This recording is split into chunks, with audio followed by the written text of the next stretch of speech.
I'm just getting money. I'm just getting money. Homie making good, my money need a loan. I'm just getting money. I'm just getting money. Homie making good, my money need a loan. Yo, what's going on, everyone? What's going on? It's your boy, Coach Ricks, man. This is Coach's Talk, where we discuss all things OU related, college football related, all things in between. Before we get started, guys, please hit that red subscribe button, man. Like the videos, man. Ring that bell so you won't miss any content that we got going forward. Sorry about that. And to all the fathers, man, happy Father's Day, man. It's that one day of the year, man, that we get everything that we want. What's going on, Big Dog Bishop? How's everything going? What's going on? Happy Father's Day, everybody out there. Big salute. Sir. Yes, sir. Yes, sir. What's up in the we got already Sooner Cherry Berry in the building. Well, hey, man, we're going to jump right into it, man. We're going to bring the special guest in right now, man, the one and only, man, Jason Watkins from Hall of Fame Sports. What's going on, Big Dog? Yeah. Hey, man, happy Father's Day, gentlemen. Happy Father's Day. Hey, all love, man. Appreciate that. Hey, happy Father's Day to everybody out there in the crowd, too. Yes. Before we get started, man, something that I was going to say yesterday, man, we talked about the special guest, man, that did not come on Friday, man. He texted me last night. Told me what took place. So, man, if we can, man, I'd like to everybody, man, send prayers out to Big Trout, man. His wife lost her father Friday night. And I just wanted everybody, man, to know, man, that prayers are sent out. He said that he will never turn down prayers. So if you can, man, if you see Trout, man, or online or anything like that, man, please give out some love and everything, man, because that's hard losing a parent and everything, man. Definitely. So and we got you, Big Trout. Yeah, that is tough. Prayers up for sure, man. Prayers up. Yeah. So, man, we jumped on, man, because I had some reports come in, man, from different outlets, some officiating. We went out to dinner today, man, and someone struck a nerve with me, and they was talking about Oklahoma had some dogs. So I was like, okay, I can steal that and put it on the content and talk about the dogs that Oklahoma has. So, gentlemen, today we're going to talk about the defense, because I think the defense is what's driving this train. I think a lot of the people think the offense is going to be a little bit better with Arbuckle and everybody, but the defense is what's going to cater this team this year. What's y'all guys' opinion on that? Go, Jay. No doubt. I think the defense is definitely where it starts. I think you have to. I think it carried the team last year too, but I think that you have to have some offensive dogs a little bit too, and I think that that's what you did when you went and got a guy like Mateer to come in and take over the reins at quarterback. But yeah, there's definitely on that side of the football. The defense. I've been saying this a lot, and I know people are going to say what they say.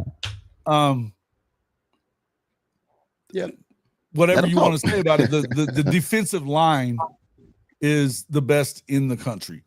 I think Coach will argue with me. Coach Roybal will argue with me saying that Notre Dame's is, and I don't think it's very far off. But I'll just say, to me, it's Oklahoma's defensive line, and it goes from there. You've got still some fantastic linebackers. Gentry being back. You've got on the other side of that, you've got a freshman All-American in Eli Bowen. You've got other younger guys that I think that they can fill that out as far as for depth purposes and all that stuff. But as far as it all, look, and then think about that safety room that is just ridiculous, and it's just unbelievable in that safety room. The depth there, Texas Nightmare, you lost your damn mind. Hey, man, Texas Nightmare always come with some crazy shit sometimes. Yeah, that's Bevo's bodyguard. That's that Bevo bodyguard clown. So, just so you know. So, but yeah, no, it is what it is, and I think that these guys defensively, that's gonna set the tone for Oklahoma. But the thing about it is you just got to look at it in terms of go out there, do your thing, but you got to have that help from the other side. And I think the offense is going to definitely step up and do its part as well. But the dogs are there. Think about them. Man, that D line, R. Mason, he did the damn thing all last year. He's gonna be filthy. And now you can't double team him. You can't double team him because if you do, now you've got Marvin Jones Jr. on the other side. You've got PJ on the other side. You've got, got Danny Okoye. I mean, these guys are going to be there, and not to mention you're so loaded in the interior of that defensive line too. That good luck with all that. You know what I mean?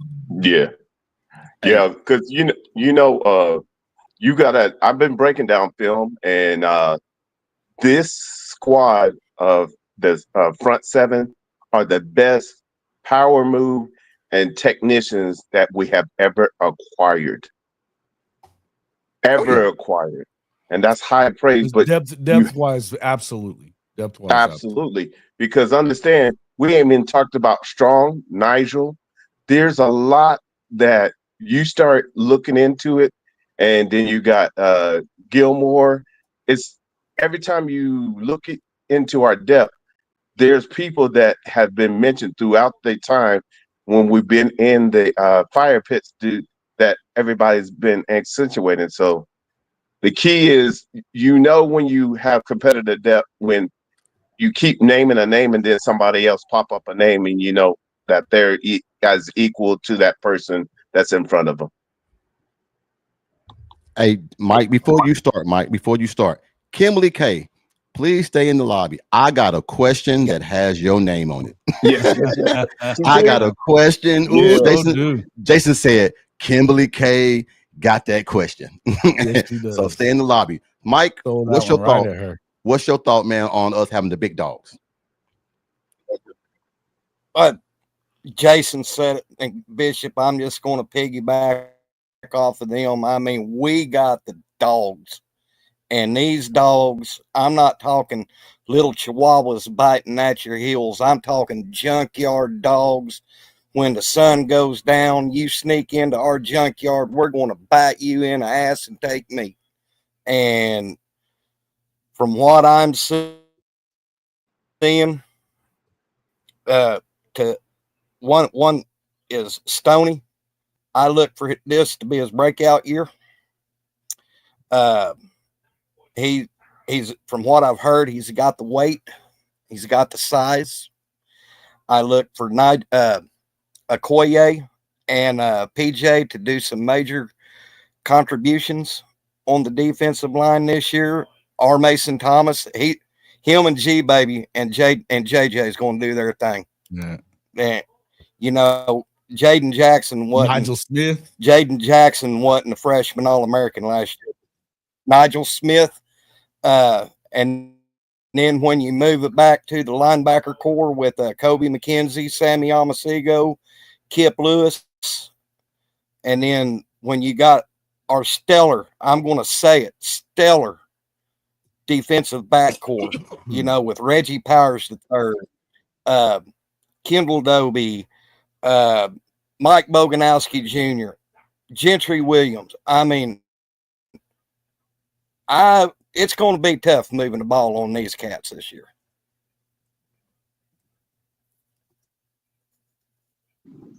And I want to preview something to the family.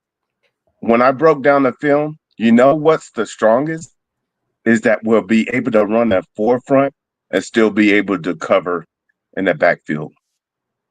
If you get pressure with 4 people, like the Philadelphia Eagles did on Kansas City Chiefs, that lives for a long day. Light boxes and getting pressure, not even having to send an extra guy. That's what it's about in the SEC, bro. Well, that's the blueprint. That is exactly the blueprint that you'll need. And a lot of us and everything, man, X's and O's, we can sit here and say, oh, yeah, X's and O's, this and that. But when you look at that game, and I'm not going to sit here and lie, because everyone thought Kansas City was just going to come in and go up and down the field because of that offense. As OU fans, we've seen that damn movie before. Your offense might be moving up and down the regular season, but when the playoffs get here, that shit shuts down because everybody, they start studying your film and they catch your gadget. And if you don't come in there, man, with the right damn sauce, as Bishop says, you're going to get embarrassed.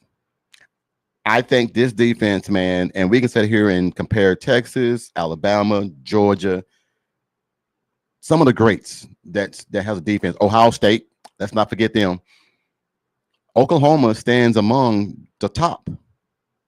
And I never thought that I would ever hear Oklahoma's name mentioned in the SEC as having the best defensive line.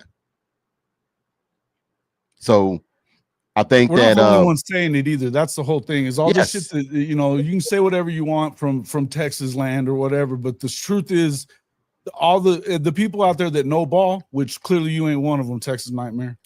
They're saying it. They're saying it, and they're saying it ain't damn close. I mean, I heard from David Pollock was saying it the other day too. You've heard Kublik saying it. We've been saying it for months, but you know, I mean, he's full of shit. But that ain't nothing new. Nightmare, you full of shit on this one. Now I know you bro. gotta know football. Come on, bro. You gotta know football. He just talks a bunch of crazy shit. Just like saying that Sark is him. He don't know shit. He don't know shit from good apple butter. All right. On that note, how important was it for Oklahoma to get the son of Hall of Famer or soon to be Hall of Famer Derek Johnson to get Derek Johnson Jr. to come to Oklahoma? How big was that? That was huge. I'm talking huge. Yeah.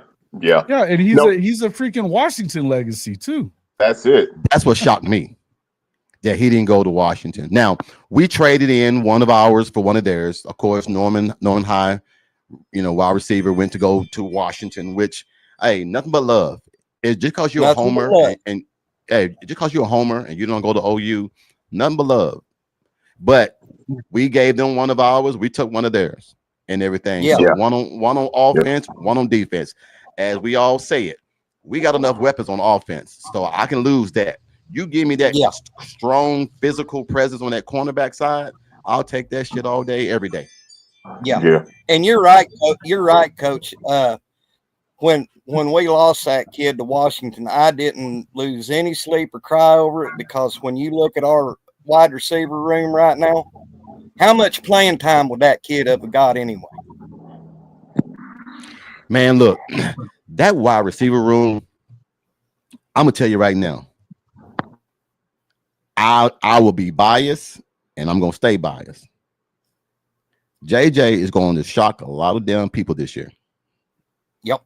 Just telling y'all right now. You don't have to be biased about it. They're already PFF has him as the best receiver in the SEC. When it comes to weight room, and Smitty got to tell you stop, that's enough. That tells me something, because Smitty don't never tell people to stop. Yeah. But it's a kid, man, that wants people to understand I belong here. I belong here. Just because I come from Pine Bluff, UAPB, I belong here. Yeah. That's just one. That's just one. You got Deion Burks on the other side that's itching to prove that last year was a fucking fluke. Excuse my language.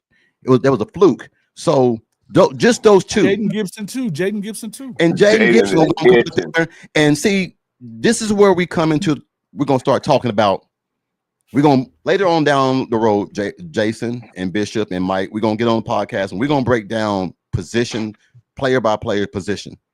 Yeah. And we're gonna start giving letter grades, because I feel like in everything, man, as a coach, Bishop, you know, when you start studying for an offense, you start looking for who are the weapons. Yeah. Who's the weapons? Yeah. Now, with Oklahoma, you got to pick your poison, because the running game did very well last year. We're not going to lose that. We're going to be even better with a more experienced offensive line.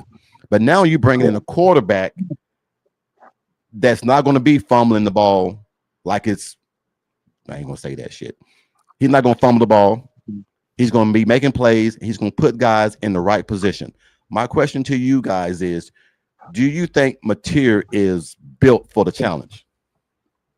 Yep. Yeah, man. All day long. Not only built, but after grading his film and understanding who actually he monitored his game after Cam. Hey, just understand that was at a Washington State that didn't even have a tenth of the players we have. That's what the deal is. Is then his OC and his quarterback coach came with him. All receipts come due. I'm telling y'all. My hands up. Hold on, Mike. Texas Nightmare. You said who is JJ? When we play Texas, you're gonna find out. You will know. Hands up, coach. He's saying 8-4 with the Mountain West schedule. Dude, Washington State didn't have a freaking defense one. And you're going to sit there and tell me that John Mateer ain't cut out for OU, buddy? Arch Manning couldn't beat out a 7th round draft pick. Arch Manning couldn't beat out a 7th round draft pick. Hey, man. Hey, documentation beat conversation. Today's Father's Day, man. So I'm gonna let him slide a little bit. I'm gonna give him a little bit of gravy. I'm gonna give him a little bit of gravy and let him slide a little bit. Yeah, love is all is fair in love and war. Yep. The enemy didn't ever give us time on Sunday on Father's Day. They kept shooting at us. I like this one. You'll know plenty about him soon. Hey, yeah. But that's what Texas fans do. There's nothing going on. There's nothing going on any Texas podcast. Talk shit. You can talk about one game if you want to against Wyoming or whatever. You don't know what. Did you go watch that game at all? Did you? Because I watched it. Tell me what the problem was there. You can sit there and talk shit if you want to. The bottom line is the dude had 44 touchdowns and 4,000 yards last year. I don't give a shit what league you're in. Damn, 5 Hall of Fame memberships. Thank you, Sooner Cherry Bear. That's what's up. That's what's up. But I'm just telling you, man. The bottom line is that we're not even saying anything. Don't expect that this is going to be the same football team that you got to beat up on last year because they couldn't move the football. They were injured in every position. So think what you want. You guys, we'll figure it out. October 11th ain't that far away. It ain't that far away. So it'll be fun. You can talk all the shit you want to. In the end, you're gonna have to put up or shut up. I got to say, hey, you could say whatever you want, but if you talking now, we're living rent free in your head because we ain't even touched the field and you already speaking on it. That's always going to be. So you know what time it is. It's always going to be that way, Bishop. If you're saying Mateer stealing is Will Howard, he won a national championship last year, dipshit. They don't watch film. They watch today. Let's go. Hey, man, look, it's Father's Day. We're gonna let it all go. It. Today's our day. Go ahead. Today's our day. Today's our day. Go ahead, Jace. Yeah, spit. No, it's cool. It's cool. I'm just let him talk. He can say stupid shit. This is what he does. He's just coming here to troll. I'm not gonna pay any attention to that cat. Yeah. I'm not gonna pay any attention to that cat. And routed us twice in 3 seasons. I get it. And lost another one to him when their defense was better, right? That you couldn't get a yard on that defense 2 years ago, and it ain't got shit on this defense that you're about to see. And you couldn't get 1 yard on the one. That's all I'm saying. So it is what it is. We'll see. And all the people that are doubting Oklahoma, I mean, look, I'll put it this way. Oklahoma has to prove some shit. They got to prove it. There's no 2 ways around it. You've got plenty to prove if you're OU, but you have the players to go out there and do it. You've got guys that are doing what they, what they brought him there to do. You go and get a guy like John Mateer, and he's being competitive as he is out there getting after it. They said all spring long, look, the defense wins some days, the offense wins some. And I had Reggie Powers Senior, or I guess junior, but it's Reggie's dad was on the show with us last week, and he was talking about, he said, shoot, they know that this kid is the real deal because he's come in and he competes, man. And he said they know that they can't go out there and have an off day, or else he's gonna throw them over their head and get them, that they all know that. So it's been competitive out there. It's a big deal, and some days, and you heard Mateer talking about it, he goes, man, it ain't like it's easy. You go out there, you get some, and they get some. But, that's all. Competing, iron sharpens iron, and that's the best way to do it. That's the best way to do it. Let me piggyback off of Jason Tag. For all of you guys out there, John Mateer has never wavered. He knows that they are pressing him and he welcomes it because that's the only way you get better. By the time you hit a game, you're ready for any and all things, and you already know the adjustment that needs to happen. That's why it's important to have a defense that challenge you and not just go through the motions. You need to have them challenge you so it becomes real live. And so when you get to a game, you're able to make adjustments on the fly. So for all of you that's talking, we appreciate you. You just add to the gumbo. No, F that. I'm gonna be like Jason from now on.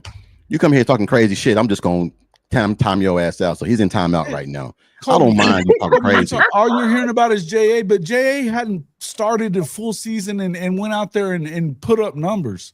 You guys are hanging your hat on one little thing that he played a Mountain West schedule. He also beat the hell out of Tech. And he didn't even do that with his arm. He did it with his feet. There's different ways that he beats a lot of people. Y'all can sit here and talk shit all you want to. I tell you another thing too. If Mateer isn't the guy that everybody thinks he is, I'm gonna tell you who is. Michael Hawkins. Michael Hawkins. I don't want that word.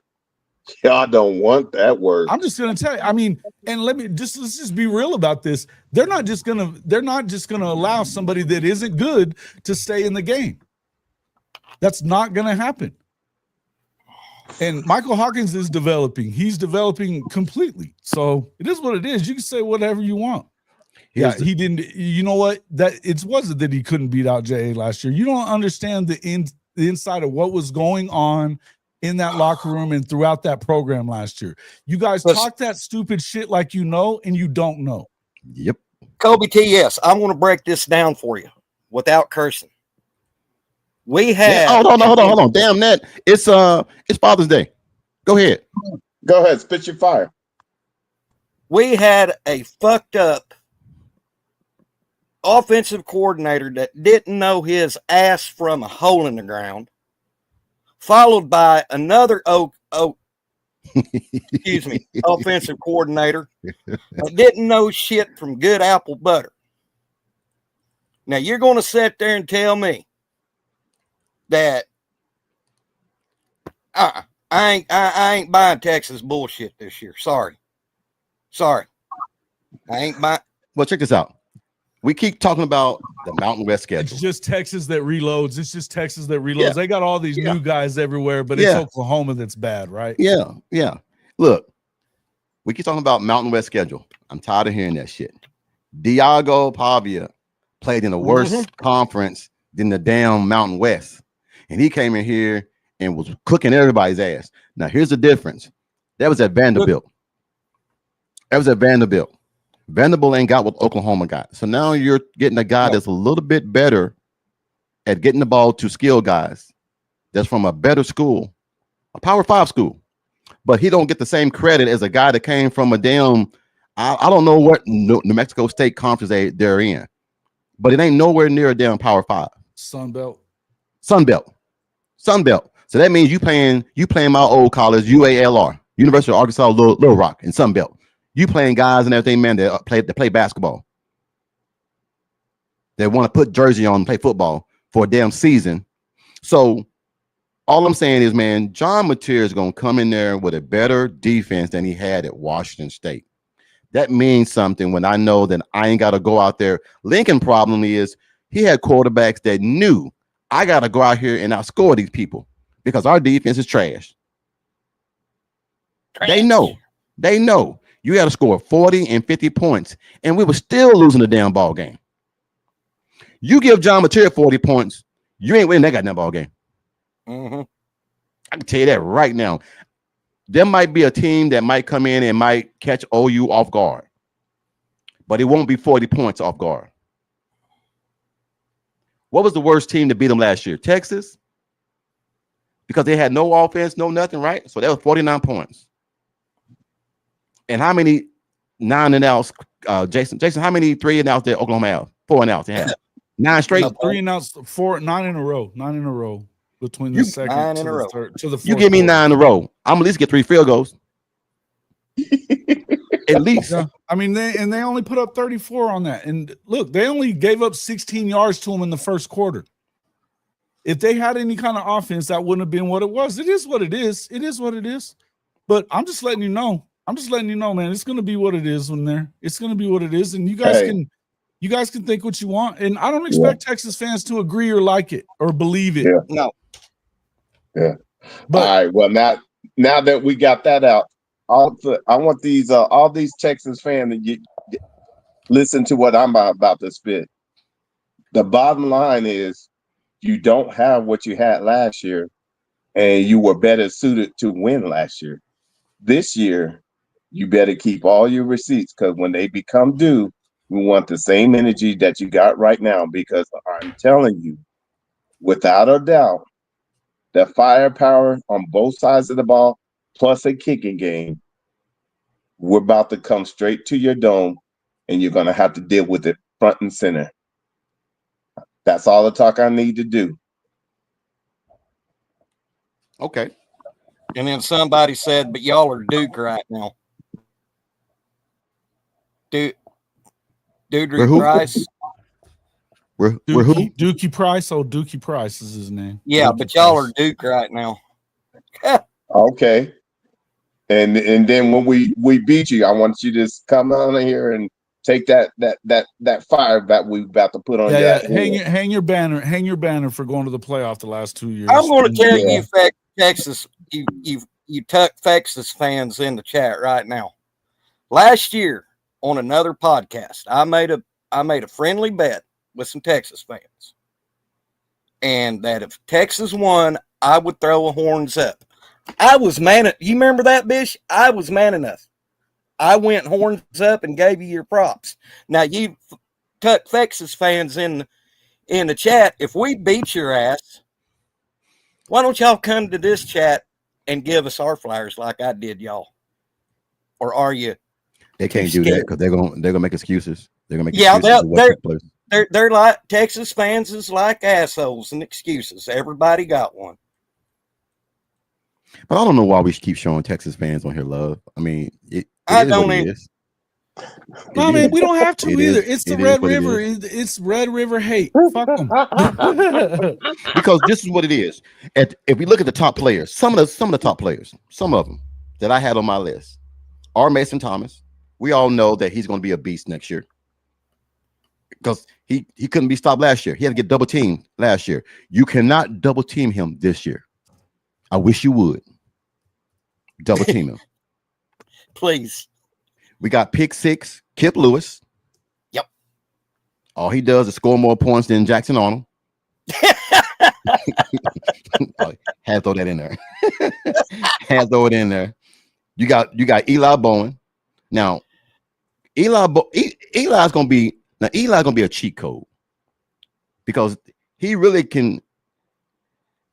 If Gentry comes back and is healthy all season, that time that Gentry steps out for a few plays, Eli can fit right on in there and keep that at a level because he's not getting that same playing time he did last year. So that's going to build that competitive depth. We're keeping the word around, man, like it's loose change in a couch. Competitive depth, man, is something that OU finally got now. We finally got it. And the one that nobody keeps talking about, RSJ. RSJ, all he does is be consistent every year. He's consistent every single year. So with the back room being as deep as it is, that front seven is going to get a chance to eat like it's never eaten before, man. And we can sit here and compare and keep talking shit about Texas offense, defensive line, and this and this. At the end of the day, it's all going to be solved on the field. It's all going to be solved on the field. And nobody wants to hear this. Nobody wants to hear this in Austin, but you're liable to have 2 losses by the time you get to Red River. And you're coming off of a game at the Swamp when Oklahoma's at home against Kent State that week. It is a clear advantage for OU. A clear advantage.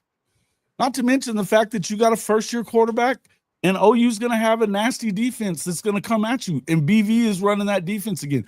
The last time he ran the defense, they beat you. And let's not forget, Jason, I don't care how good of a football team you are. When you go to the swamp in Florida, you are going into dangerous territory, and they play like they're on fire. Georgia had problems with Florida in the swamp. Everybody has problems with Florida in That's the a whole swamp. new beast. That's a whole new beast going to Florida. Hasn't beaten Florida in the swamp in 25 years. Mm-hmm. No, Benji, we don't do that. We don't do that. Last year, we told you why Oklahoma lost to Texas. We didn't say anything about anything else. I'm not making excuses for OU on that. They lost the game. They lost the game. You come in that game in the first quarter, you play like your hair on fire and everything's going good. But I'm telling you, as being an offensive coordinator, I can honestly God tell you and break it down to you how that game went. When you start doing shit and it don't work and you have no backup plan and you have no scheme that can work, when the scheme that you got and prepared for isn't working, an offensive coordinator has to have 3 plays, guaranteed plays that at least get you 4 or 5 yards every time. Facts. Once you do that, you can run the ball a yard or 2 here and there and keep getting that first down. But when first down don't go and second down don't go, now you got to pass that damn thing. And if you can't get 4 yards, it's impossible to get 10 yards on third down. So we set the trail. I can't wait to see the meltdown, dude. I cannot wait to see the meltdown. But I'm trying to make it make sense, Jason, so people can really see this shit, man. We all know football. Yeah. We all know it. We can sit there and really say what took place. If a Texas fan really want to be honest, when we beat Auburn, I told Jason what happened. Auburn got too cocky, felt like we can just do what we want to do, and what happened? Pick 6. Then once you get a pick 6 and you get down, now you're panicking. Now you got to do shit that's uncharacteristic, and you lose the ball game because you had a running back that was killing us, and y'all went away from him. So Texas fans, all I'm gonna say is this: there's nowhere that Texas is definitively better. Stop acting like that's the case. You guys know better than that. You know better than that. Y'all been winning the recruiting war forever since they started ranking. We've always won it. Winning that, and you don't win. You don't win all the games. Jason, when has the last time OU had more talent than Texas? Never. The talent is that it's gonna be. Look, there's nowhere out there on that field that you can say that you have a definitive advantage. You don't. You're not better at wide receiver. You're not better at quarterback. Running back, okay. Jay Knott is going to be one of the best running backs in the country, and they're loaded in the backfield there. They're loaded in that room. They have to do what they have to do. They have to go out there and prove a lot of stuff. But guess what? They don't have to be the number 1 offense in the country to go and make the playoffs. They need to be in the top 20. If this defense is what we believe it is and know it is. It is what it is. Usually Texas Nightmares talking about Baxter. Now he's in here talking about Wiseman. I like Wiseman. Hey Mike, hold on. Kobe TS. The reason why y'all didn't fall apart because y'all played a Girl Scout schedule. Nobody wants to say that, and it's not. Hold on, and it's not y'all's fault. It's not y'all's fault that the SEC gave y'all that schedule. I'm not saying that, but I'm saying to try and say that you guys would have held up with the same schedule that OU had is very false. I can't blame you guys for the schedule. I can't. But to say that your guys were still elite like Sweat and Murphy, come on now, dog. Those 2 guys were the best y'all ever had recently. Okay? Yeah. The guys that came in behind them, yes, they stepped up, but they didn't have to step up to a higher level because the competition they were playing was trash. They talk about how great that defense was when that defense played against no good offenses, not any of them, including Oklahoma. Y'all showed us. Y'all showed us.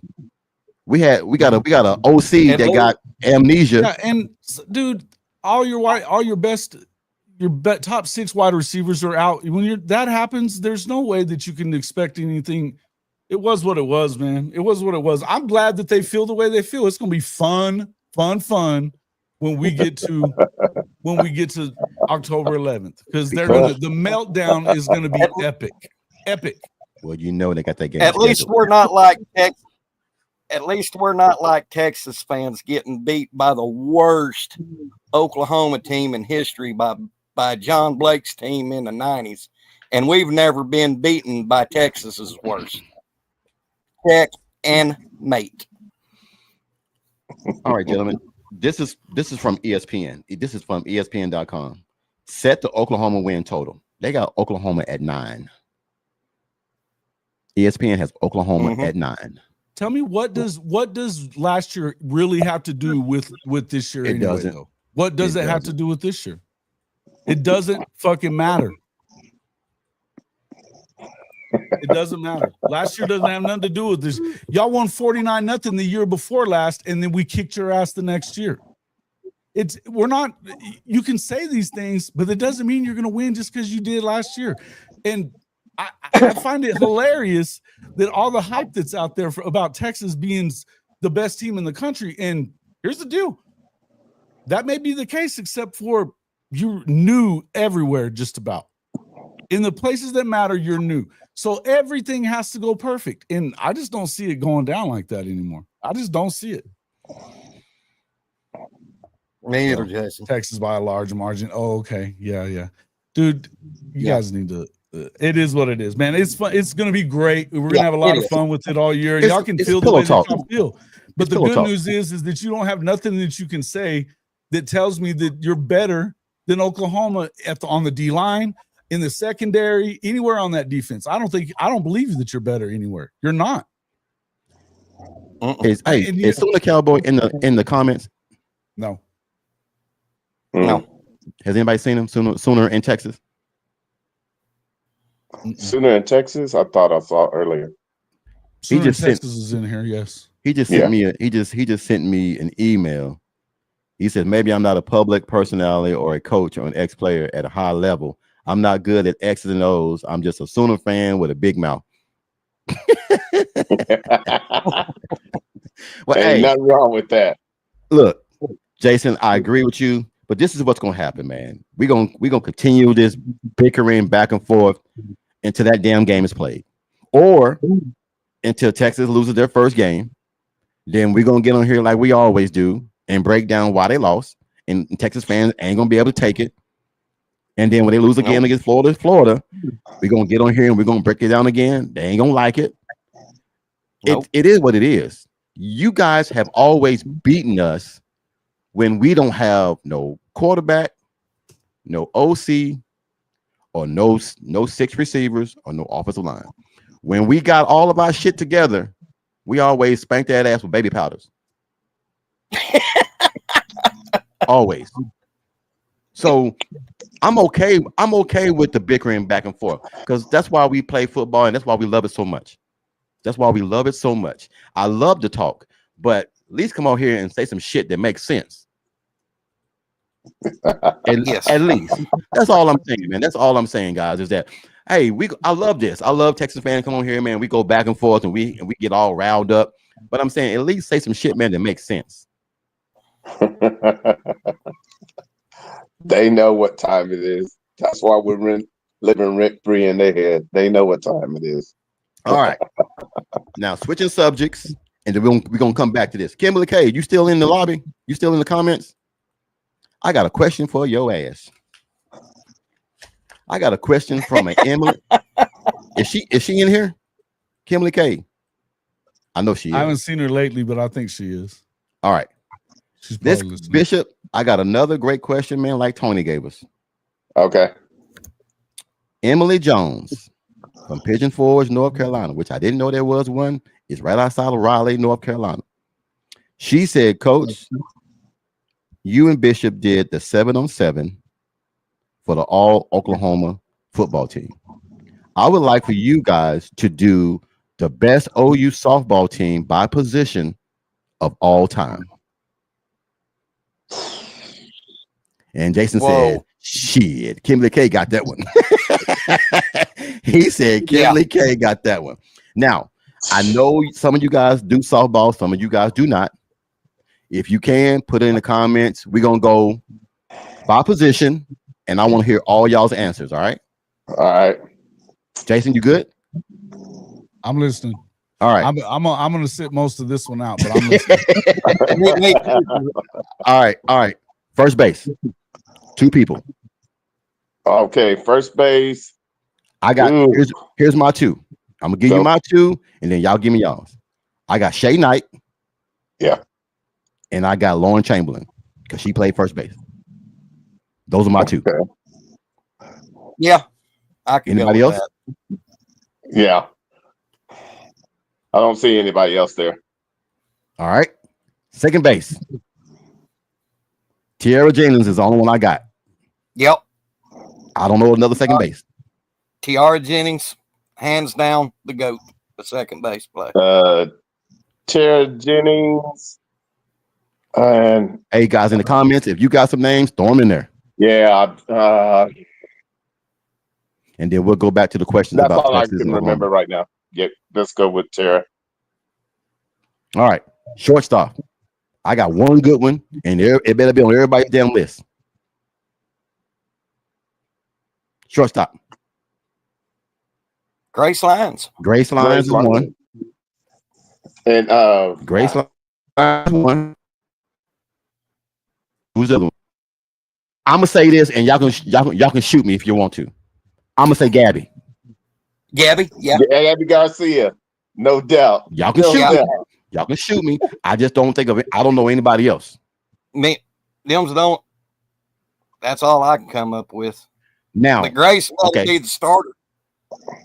Oh yeah, well, she just said give 2. Kimberly K is she's not where she can answer right now, but she'll answer Damn later. It. Oh, okay, gotcha.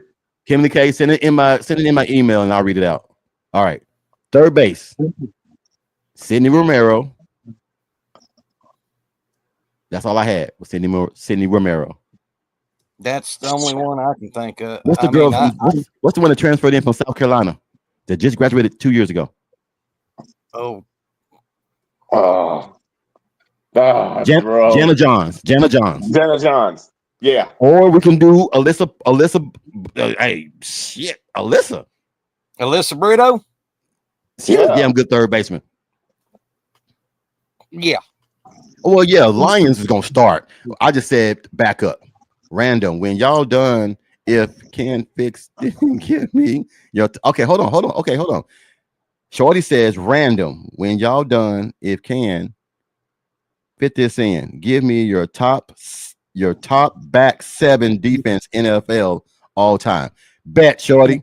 When we get through with this, Jason, you remember that? Yep, I got you. Give me your top 7 defense NFL all time. Bet. We're gonna jump on that here next. And Shorty, if you want to jump in, I don't know if I can do 5, but I don't know if it'll let me. But shit, we'll try it. All right, left field. I think you can. Left field. All right. I only had 2. Yeah, 2. You got to put Boone in there, and you got to get the bat. I put Jocelyn Lalo because you need her bat. Yep, you got to have her bat. Yeah, gotta have her bat. Yep, Jake said Boone. All right, now here's the easiest one of all times. Center field. It ain't even close. If you ain't got Jada Coleman, you ain't no OU fan. Hey, you know what's so crazy? All her high school, she was a shortstop. First left-hand shortstop. All right. Last one. Coleman. So everybody got Coleman, right? Everybody got Coleman. All right. Right field.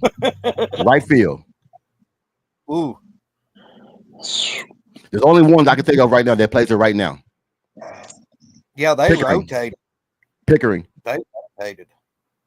I go. Was Riley left or right?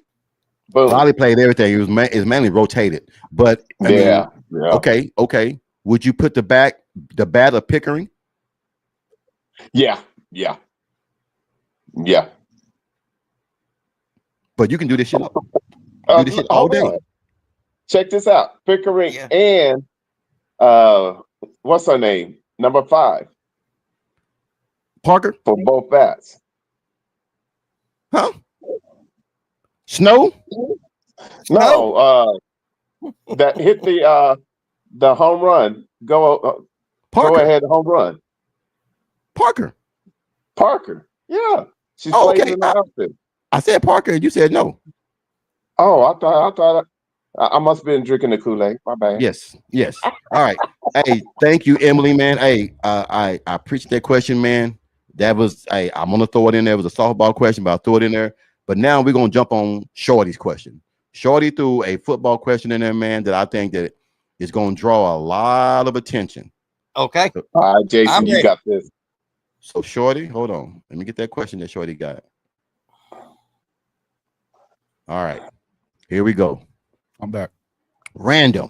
When y'all done, if can, fit this in. Give me your top back 7 defense NFL all time. So we're just talking secondary, correct? Yeah, the cornerbacks, linebackers, and secondary. Okay, gotcha. That's your back 7. Linebackers and your. All right. Who wants to go first? Jason, you took the most time, so I know you wrote yours down when we were talking about softball. So I'll let you go first. Oh no, I didn't write anything down, but as far as defensive backs and then like linebackers is we're talking about. So you do have like your linebackers and 4 DBs is what? 3 linebackers and 4 DBs. Yeah. All time? All time. Ray Lewis, middle linebacker. You better. Outside linebacker is LT. That's easy.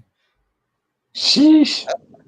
Hold on. Was LT a linebacker or defensive end? He's an outside linebacker. Is how he was. At that time they called it outside. Okay. Yeah. Okay.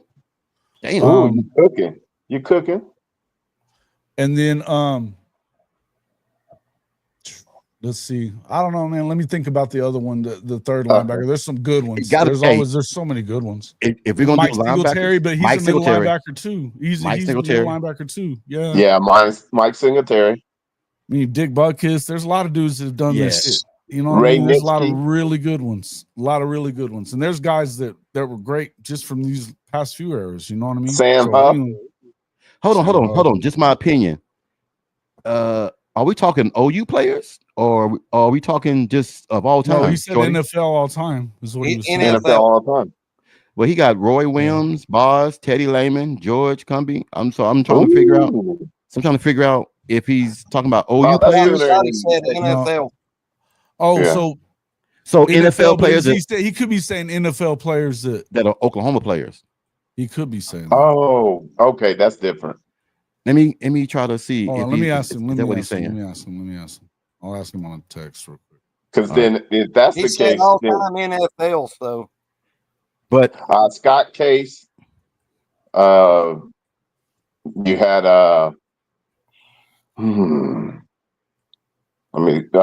Derek, Ricky Dixon. He said you can do 4-3 or 3-4. Okay. Shorty, you throwing me off now. Because 4-3 is he saying, but is he saying 4-3 can be you want 4 down linemen and 3 linebackers just or NFL? It's not Oklahoma. It's not Oklahoma stuff. So okay. Yeah, let's do NFL. And Shotty just said no, just the NFL. Oh, okay. Yeah, so right. So then we're on the right track. So okay. Corners, linebackers. Okay, go ahead, Jason. Corners is Deion Sanders and I'd say Champ Bailey. Oh no, you don't think Revis is a better corner? Hell no. What? Hell no. What? Champ did it for way longer, well, bro. Hold on. Come on. Come on. Come on. Okay. No. Well, if I was gonna go with anybody else at corner, it would be Darryl Green. Okay, yeah, I can go with that. Jason, I can go with that. I can go with that. That's where I would go with it. But I think Champ is better. I'm sorry. Really? Yeah. I think Champ is damn near as good as Shotty calling in. What's up, Shotty? He coming in? No. Did you hear what I just said? Yeah. I got you. Starting 7 back in. I got Dion and Champ. Come see if he can come up. Okay. If he got him on. You want to jump on? You want to jump on with us? Yeah, I'll send you a link. Yeah. Oh shit. Okay. You were in a wreck. Whoa, no, don't do that. Yeah, don't Well, do bro, I'm Yeah, we didn't know that. prayers out for you, brother, man. We got you. So Yeah, we got you, bro. all right, man. Okay, that's All right. different. All right, then. Well, I'll hit you up here when we get off, but yeah, we're talking about it now. All right, later. All right, safety. One of them got to be Ed Reed. Yep. Oh, ain't no if. Hey, I got one for you though. I got one from back in the day. Ken Houston. What about well, yeah. Go Ken ahead. Houston's a top 100 all-time guy. Ronnie about Lott would be another one. I mean, Steve I'd Atwater? Steve go Atwater. Ronnie Lott, Ken Houston, and Steve you Atwater. could go.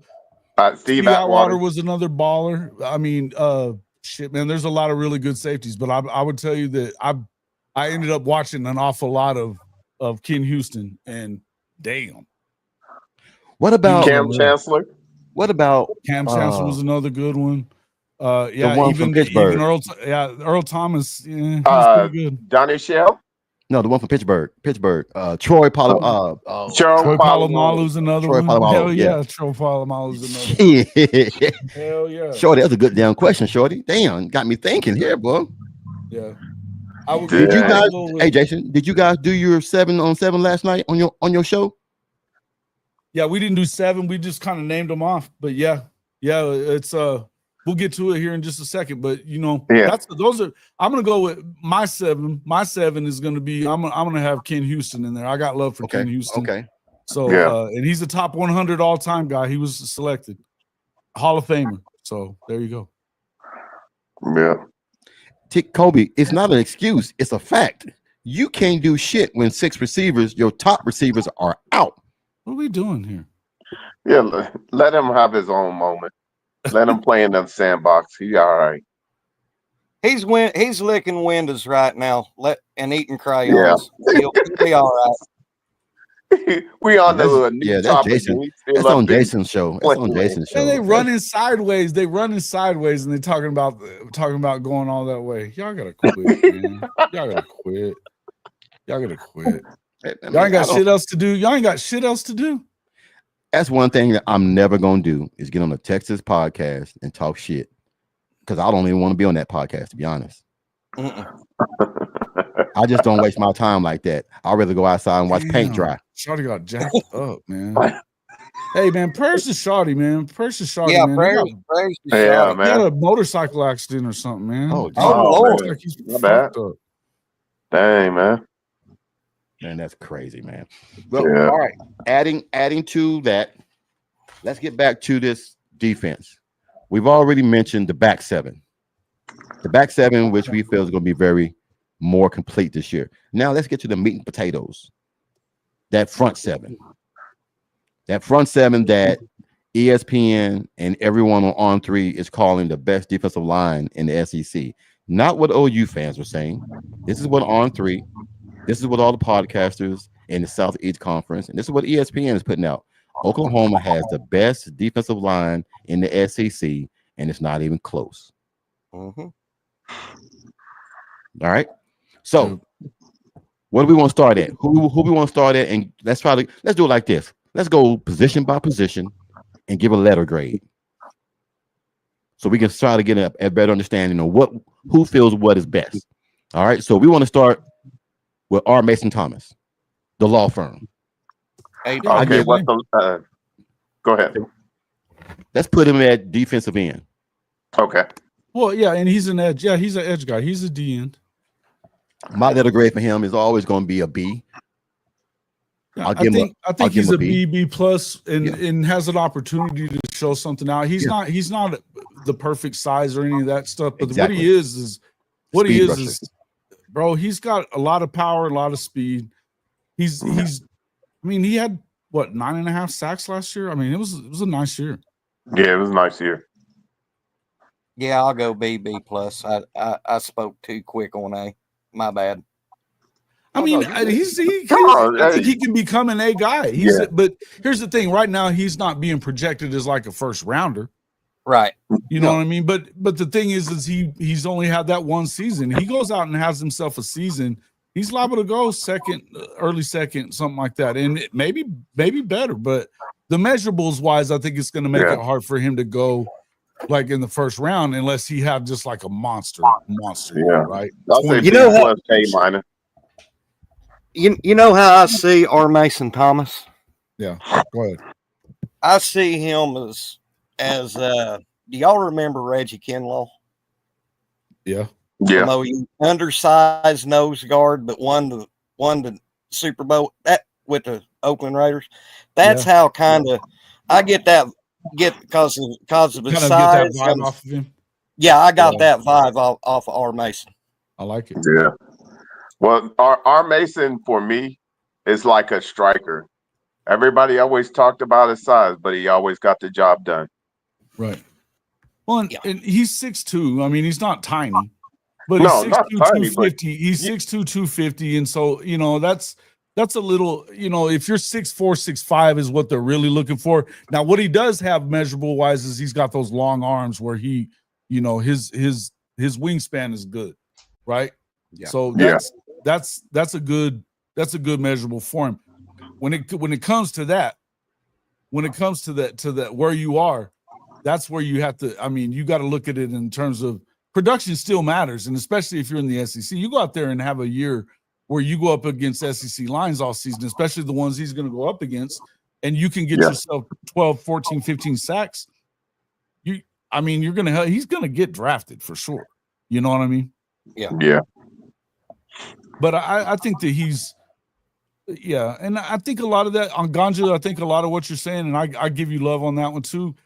Wanted to see him doing that in the first, second, and third. K. Chris talks about this a lot. They could double team him a lot or do some certain things, and look, let's just be real. I think that Zach Alley wasn't calling a lot of blitz plays for him and stuff like that. And when Ethan was more of a shut down the run. Just a truly strong dude, right? That was where Ethan was, and so that's what you got to look at. Oh, we don't know softball at all, says Boxley. Thanks, man.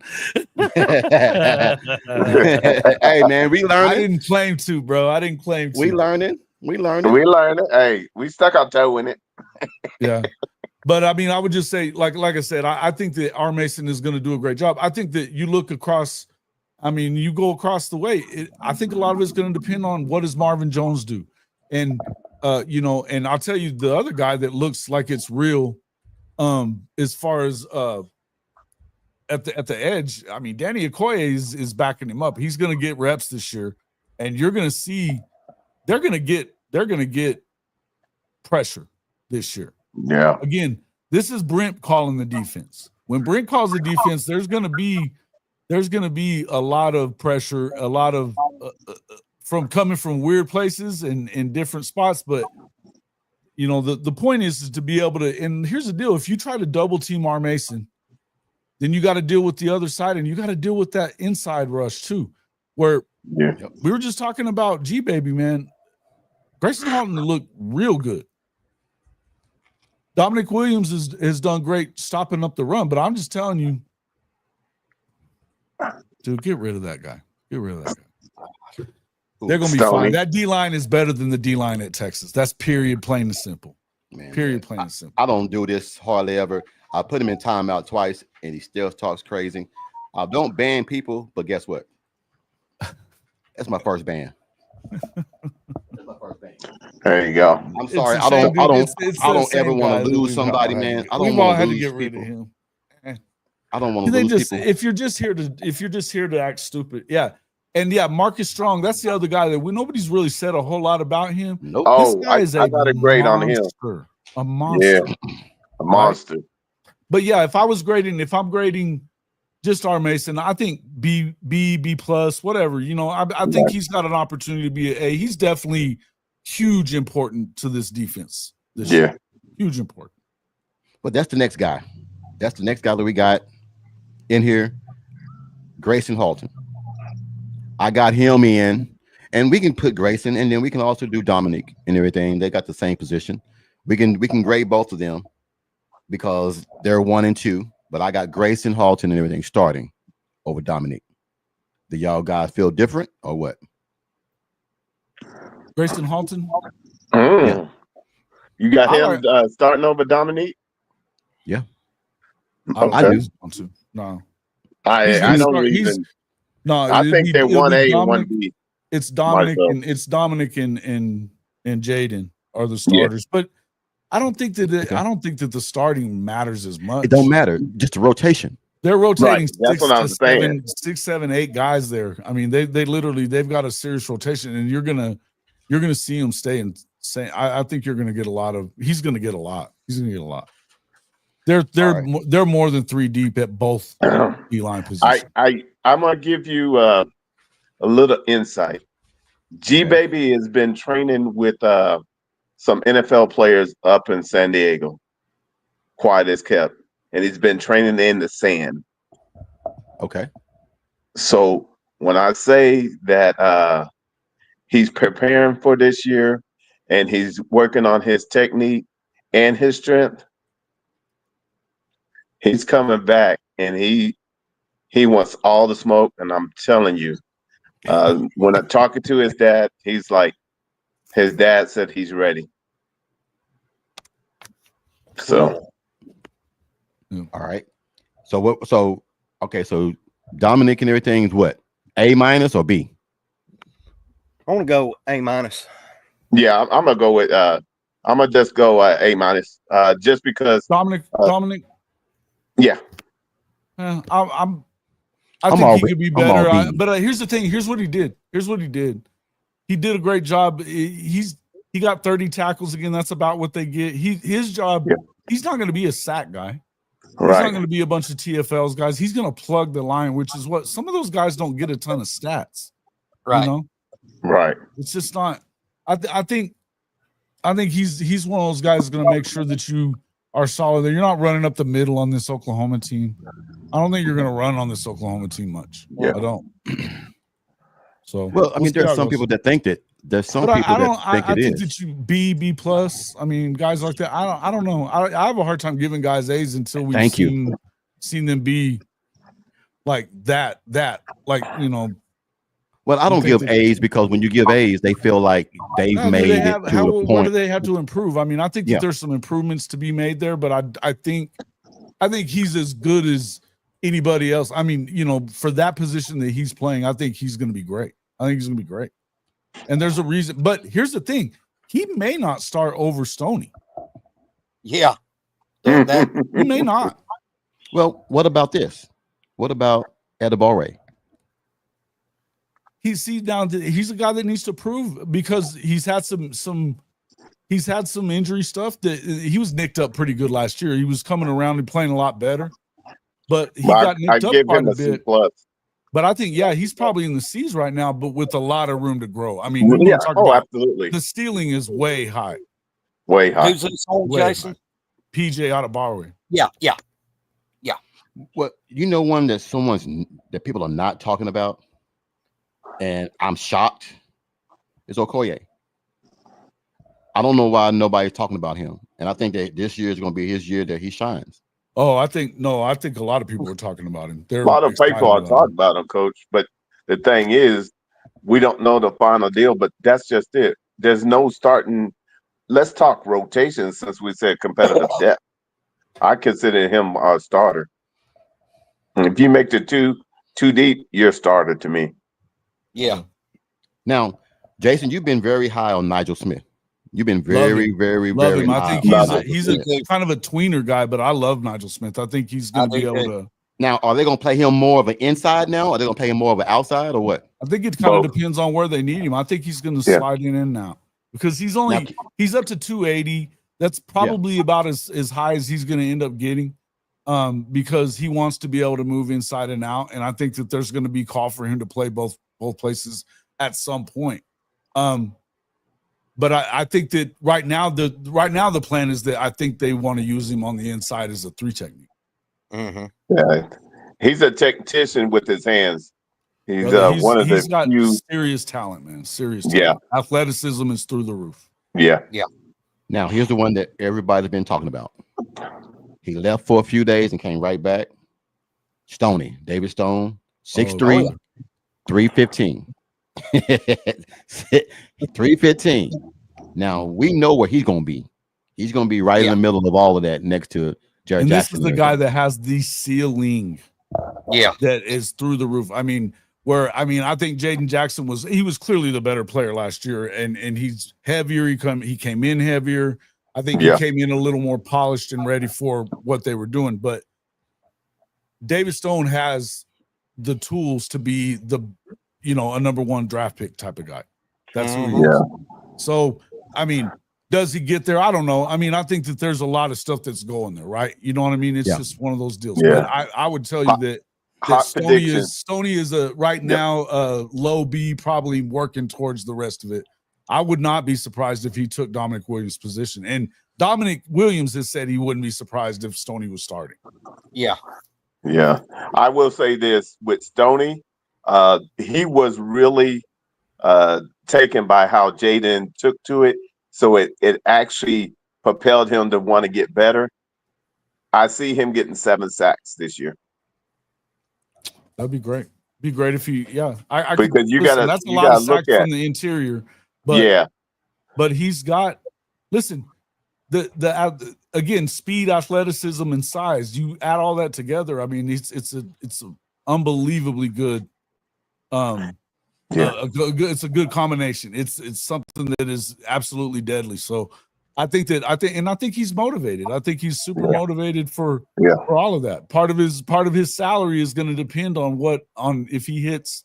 Now, according to everybody that's been talking about it, his incentives aren't going to be super high, super hard to hit, as long as he gets the snaps, and he's going to get the snaps. I mean, from all reports, he was the best defensive lineman of the spring. And it wasn't really that close.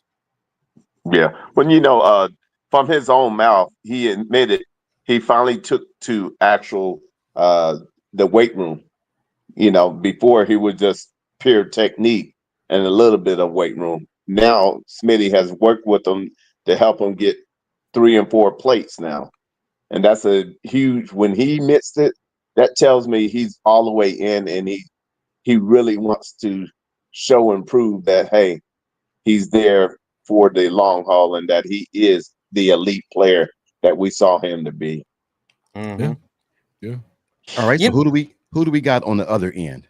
Who are we putting on the other end? Right now they're showing Marvin being there. I think it's because let me look at this again real quick. Let's see. I just had it. And while Jason's doing that, hey guys, if y'all have not hit the like button on all 3 channels, man, please do that. You got Mike Legend's show soon as Mike Legend's show going on. You got my show going on. You also got Jason's. Get on there, man. Hit that like button, man, on all 3 shows. All 3. So they got 3. And make sure you subscribe as well. They've got R. Mason backed up by PJ on this one on the right side. Okay. And then this is on our lads. Now, they're not going to put that out on Oklahoma's website. They just don't do it. So according to our lads, you're showing Marvin Jones is being the number 1 guy with Danny right behind him and Nigel behind him. But you're also seeing Nigel on the inside too. So it's again, I think that there's going to be, and I don't know that I necessarily believe all of this either. It's showing Dominic Williams ahead of Stoney, Jaden Jackson right in front of Grayson Halton, which that was kind of what it was last year. So except for Stoney wasn't really the number 2 guy last year because that was from Tennessee. Right. And a hell of a career for that guy. I mean, you should start over a true freshman. You should. Yeah, I don't know if he'll see any playing time, but we're leaving out one of our recruits from last year. That guy from Maryland that he's 18 or 19 and looks like he's 35. Yeah, Trent. That guy is going to be a beast.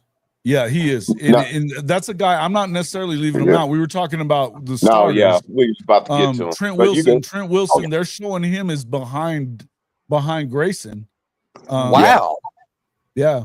And then Yeah. Taylor Wine, they got the, and we've been hearing a lot of really good things about Taylor Wine Taylor too. Wine, yeah. Backing up R. Mason and PJ. And if PJ, that's where I would tell you that that's where somebody had said something one night that, you know, well, what if PJ is not that guy and, you know, he hasn't, you know, rounded into what they still think he should. Well, if I would just tell you this, we're deep enough there that he's being pushed, I promise. So either you do show up and perform or somebody behind you does. And that's what, again, one of those things that Reggie and Boganowski's talked about it a lot too, that these guys realize that, you know, these positions are tough to get. Yeah. Now they're definitely going to have a rotation because you have to have a rotation to keep these guys, to keep them fresh. They're big boys, you know what I mean? But you look at it, look, it's a competition game. This is it's a competition game. So the guys that are supposed to be out there or that are the best players are going to probably play. That's what they do. So to me, I think Marvin Jones, the question that they have about Marvin Jones, does he have the motor? I mean, Saudi's going to tell you no, because he didn't do much while he was at Georgia. Maybe he needed to hear a different voice than what he heard at Georgia and Florida State. I don't know. And sometimes it's just the way it is. But you know he's not going to play at OU if his motor ain't running hot. That's right. And so you look at that, you've got, and right now Okoye is right behind his ass, ready to take that spot from Marvin. When it comes to PJ, he doesn't necessarily have to start there because he's going to be backing up R. Mason anyway. Mm-hmm. So I think he's going to rotate in, but you would expect him to start. This is year 3, man. It's as long as he can, you know, obviously we need him to stay healthy, but I think this should be his time to kind of really kind of move. And you want to talk about a guy like PJ is that dude that like that wingspan is ridiculous. There's a reason he was the number 4 recruit in the country. Yeah. Because measurable wise, it ain't close. You know what I mean? Yeah. Yeah. Shawty said he looked like Tarzan, play like Jane, talking about Marvin. But if that's the case, he won't play. He won't play. That's what I'm saying. You're gonna have guys like Nigel that are gonna get an opportunity. What's the kid that was from Minnesota? The Gilmore. Oh, Wyatt Gilmore, stud. Yeah, right. Yeah. I mean, another dude that he's gonna get his opportunities as well. Look, I mean, this is the beauty of a Brent Venables defense. Period. Is that there is absolutely going to be depth there. This is how they roll, and they try to over recruit your ass every year. They're trying to recruit over the top of you. That's part of it. Yeah. So, yes, Jimmy. The D line is loaded. Yeah. That's and the I'm one thing that you can't look at. Death Star and the NASCAR series when he Coach BB puts out there, because I'm telling you, the people that go out on those in those schemes, are straight just beasts. And thing is, we got competitive depth, so it could be, you know, you got 6 to 8 people that can go win it. Yeah. You know what impressed me about, you know, we was talking about Eli a while ago. The one thing that impressed me about that young man last year was that receiver from Alabama that everybody bragged on, and Eli stuck to him like a monkey. You know, that kid that was so fast. He's Ryan Williams. Yeah. Ryan Williams. I mean, Eli covered him like a blanket. Yeah, that's what Bogue says. He's sticky, man, sticky. And he was saying the same thing. He was saying the same thing about what's his name from shit. It's the Nebraska kid's son, Bobby Newcomb's son. Bobby Newcomb. Yeah. Said he's kind of the same way, and so is he was talking about Hawkins like that too. Malik is like that too. Yeah, Hawkins and Guillory. Yeah. Oh yeah, Cortland Guillory. Hey, Trap House talking about Trap. Big Trap said that dude is a freaking alpha dog right now every day. That he was hell out there during the spring when he was out there. Absolutely. Well, we're gonna move right on up to that situation. Then we got the defensive line. Now we're gonna do Brent Venable's favorite position, the linebackers. Yep. We'll do the linebackers now. Everybody's gonna want to start with the same one, which I know Jason's gonna love this name. So when I said it, Kendall Daniels. That now we can have him at Cheetah. That guy could be a difference maker from a lot of places, man. 6'5", 245. Yep. 260, I think. Oh, it's 260 now? Cheat code. Cheat code. And still kept in Kendall Daniels. You can line him up from the safety down to the defensive end if you want to. Go after. You know what I mean? He can and he gets in the backfield. Well, that guy could be a big difference maker, a huge difference maker. Let me ask you this, Jason. Let me ask all of you guys this. I keep seeing this height on this roster, and I want to make sure I got it right. You mean tell me that Helms is 6'6", 225? Yeah. Playing linebacker. Yeah. 6'6". Wait. Who are you talking about? Nesta? Helms. Nesta. No. If I'm looking at this right. Heim. Heim. It said L. Yeah. 6'6", 220. It said HELM. I guess they must have did it wrong. HEIM. Yeah, it's a misprint. Yeah. Okay. I was going to say, damn, 6'6". Yeah, bro. And he's another one of those guys that was apparently like doing the thing. That it's another one of them project kids that all of a sudden they said he looked really, really good all spring. He's gonna have time out there. Another one of those dudes that's gonna be in the rotation that we don't really talk about because you got Sammy O and you've got, obviously Kip and Kobe are supposed to be your guys this year, but Sammy O, and then Sammy O could play Cheetah, but then so can you've got guys that, and I mean, because Kendall Dobie, if you need another corner, Kendall Dobie he was the number one corner in coming out of JUCO when we brought him in. He's movable, right? Reggie's gonna play a lot of Cheetah. Let me tell you this. This is honest God truth. James Nesta is 25 minutes from where I live. James Nesta's a bad dude too. Now listen to this. I'm gonna say this, and I'm not trying to be racist at all. That's a badass white boy. That's a badass white boy. I'm telling you. He's got that motor, huh? Dude, hey, look, he's a dog. Look. They played Wakeside. All right, Wakeside, all black school. All right. He came out there, he did a punt return. Took that son bitch to the house, and you know that sound. That's what he did. So Taylor Wine now, we were talking about Taylor Wine too. Another one of those guys at the end position is kind of the same thing. They found him. They were looking at a receiver out there in Tennessee and just came across him. And bro, all we keep hearing is how unbelievably gifted he is coming off the edge, man. Damn. Yeah. Another white boy. I'm telling you. Hey, we call him Wonder Bread, WB, Wonder Bread. All I'm telling you, I love that. We got dogs. Wonder Bread. I love that. Yeah. Hey, we got dogs, and it's like those 3-stars that everybody's like, oh, we got another 3-star.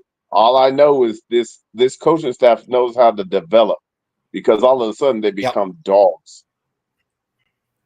Hey, dude, look, I'm just telling you what I know, man. When I saw James Nesta, I was like, that's a bad boy, man. Damn, he's a bad man. No, but I'm just saying, you don't see kids 6'3", 220, and they run like that. No, just keeping it real. You run like that because when you look at him, no, but I'm saying when you look at him, and he looked like Shaggy.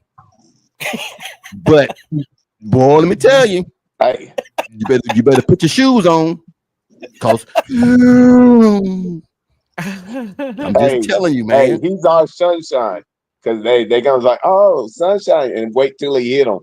That's No, not bad. Shut your mouth, baby. no, he's that Canic 2.0.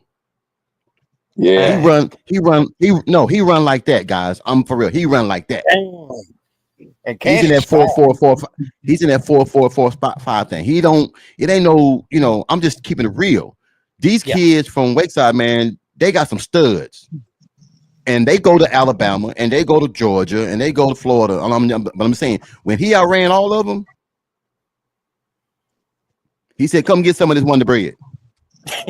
Documentation beat conversation. I'm just telling you. They said he pitches like that. They said that's how he pitches too. He owns the inside of the plate and shit. That's the same way he is baseball.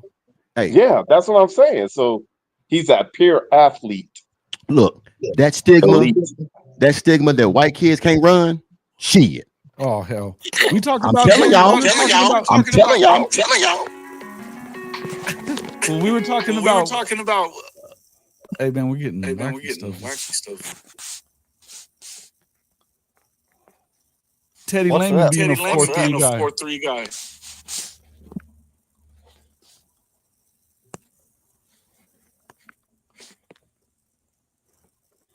Was that? It's me, or is it? Who is it? Okay, no, it's not doing it no more. It was Bishop. It's always Bishop. Hey, I'm just saying that stigma that white kids can't run no more. I'm just telling you. Remember, dude. Hey, we were talking about Teddy Lehman last night. That's what I was saying. Me and Mike talking about Teddy Lehman beating.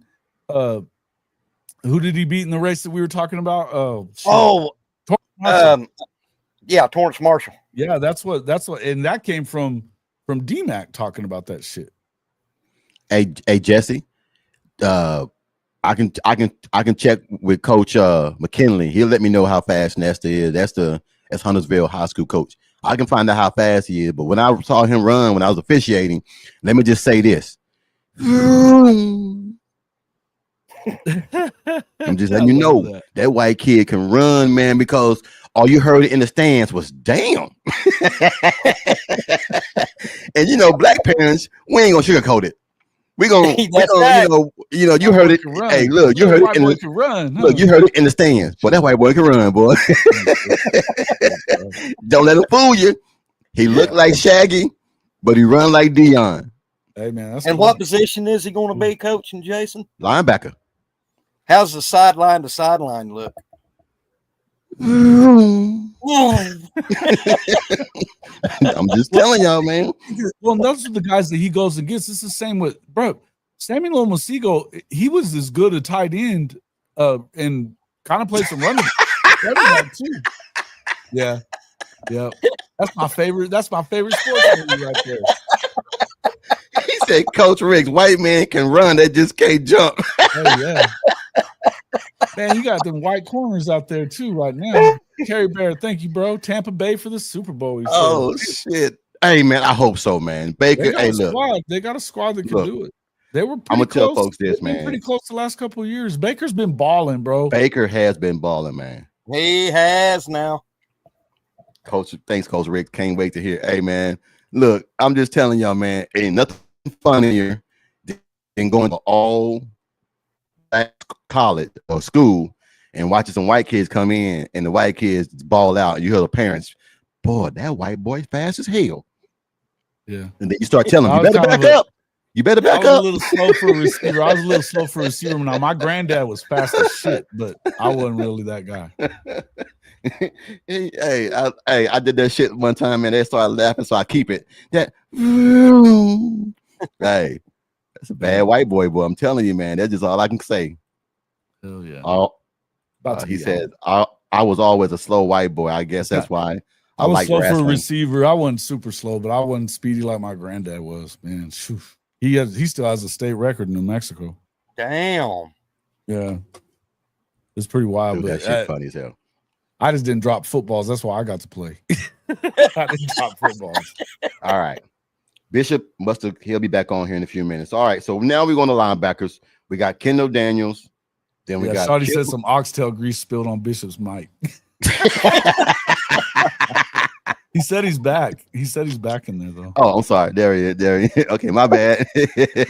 Hey, Shorty, thank you. He said it's time. Hey man, look, I ain't had some good oxtails in a long time, boy. Shoot.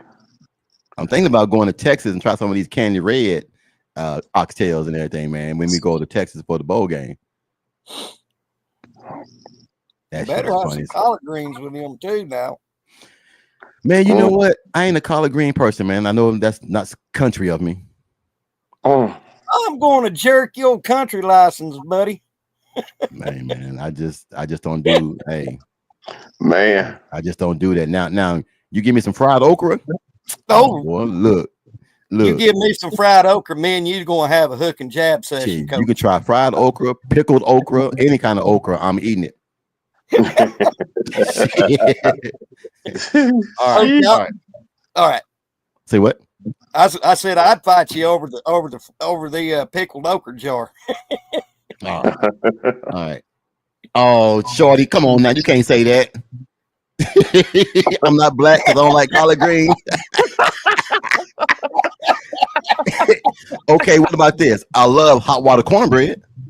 Hey, black eyed peas and hot water cornbread go good.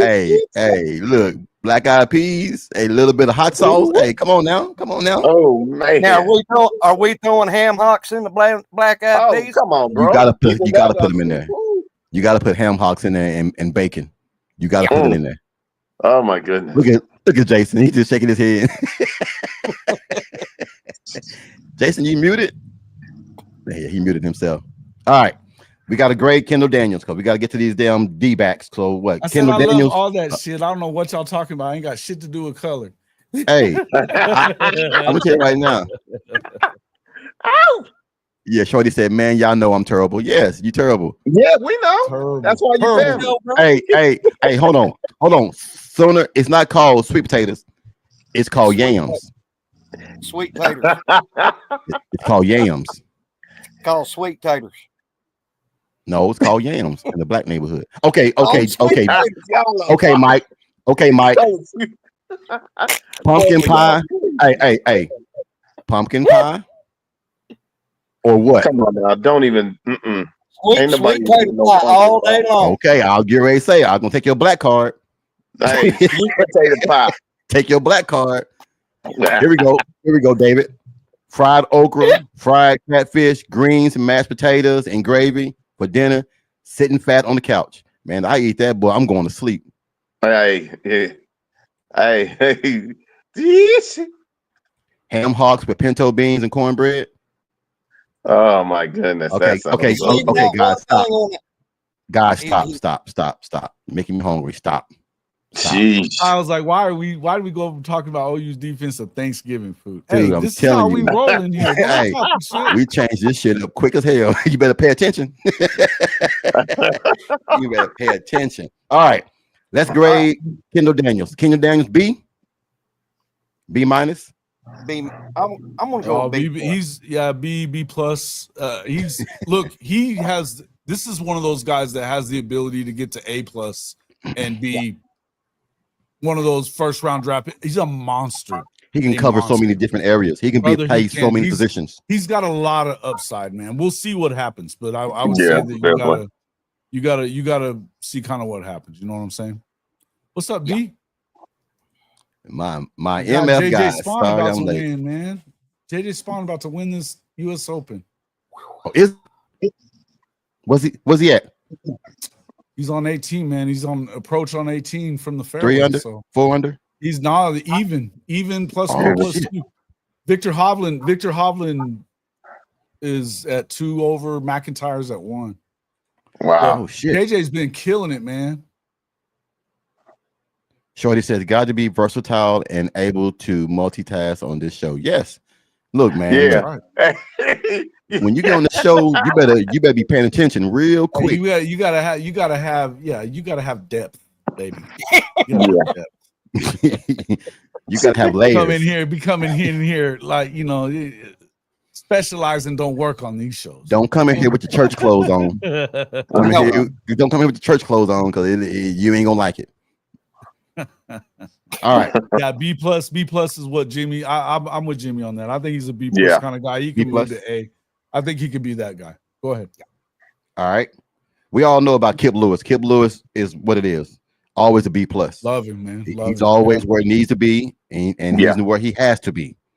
And that's very rare in the Brent Venables defense because And he's going to take that leadership role, I think, this year.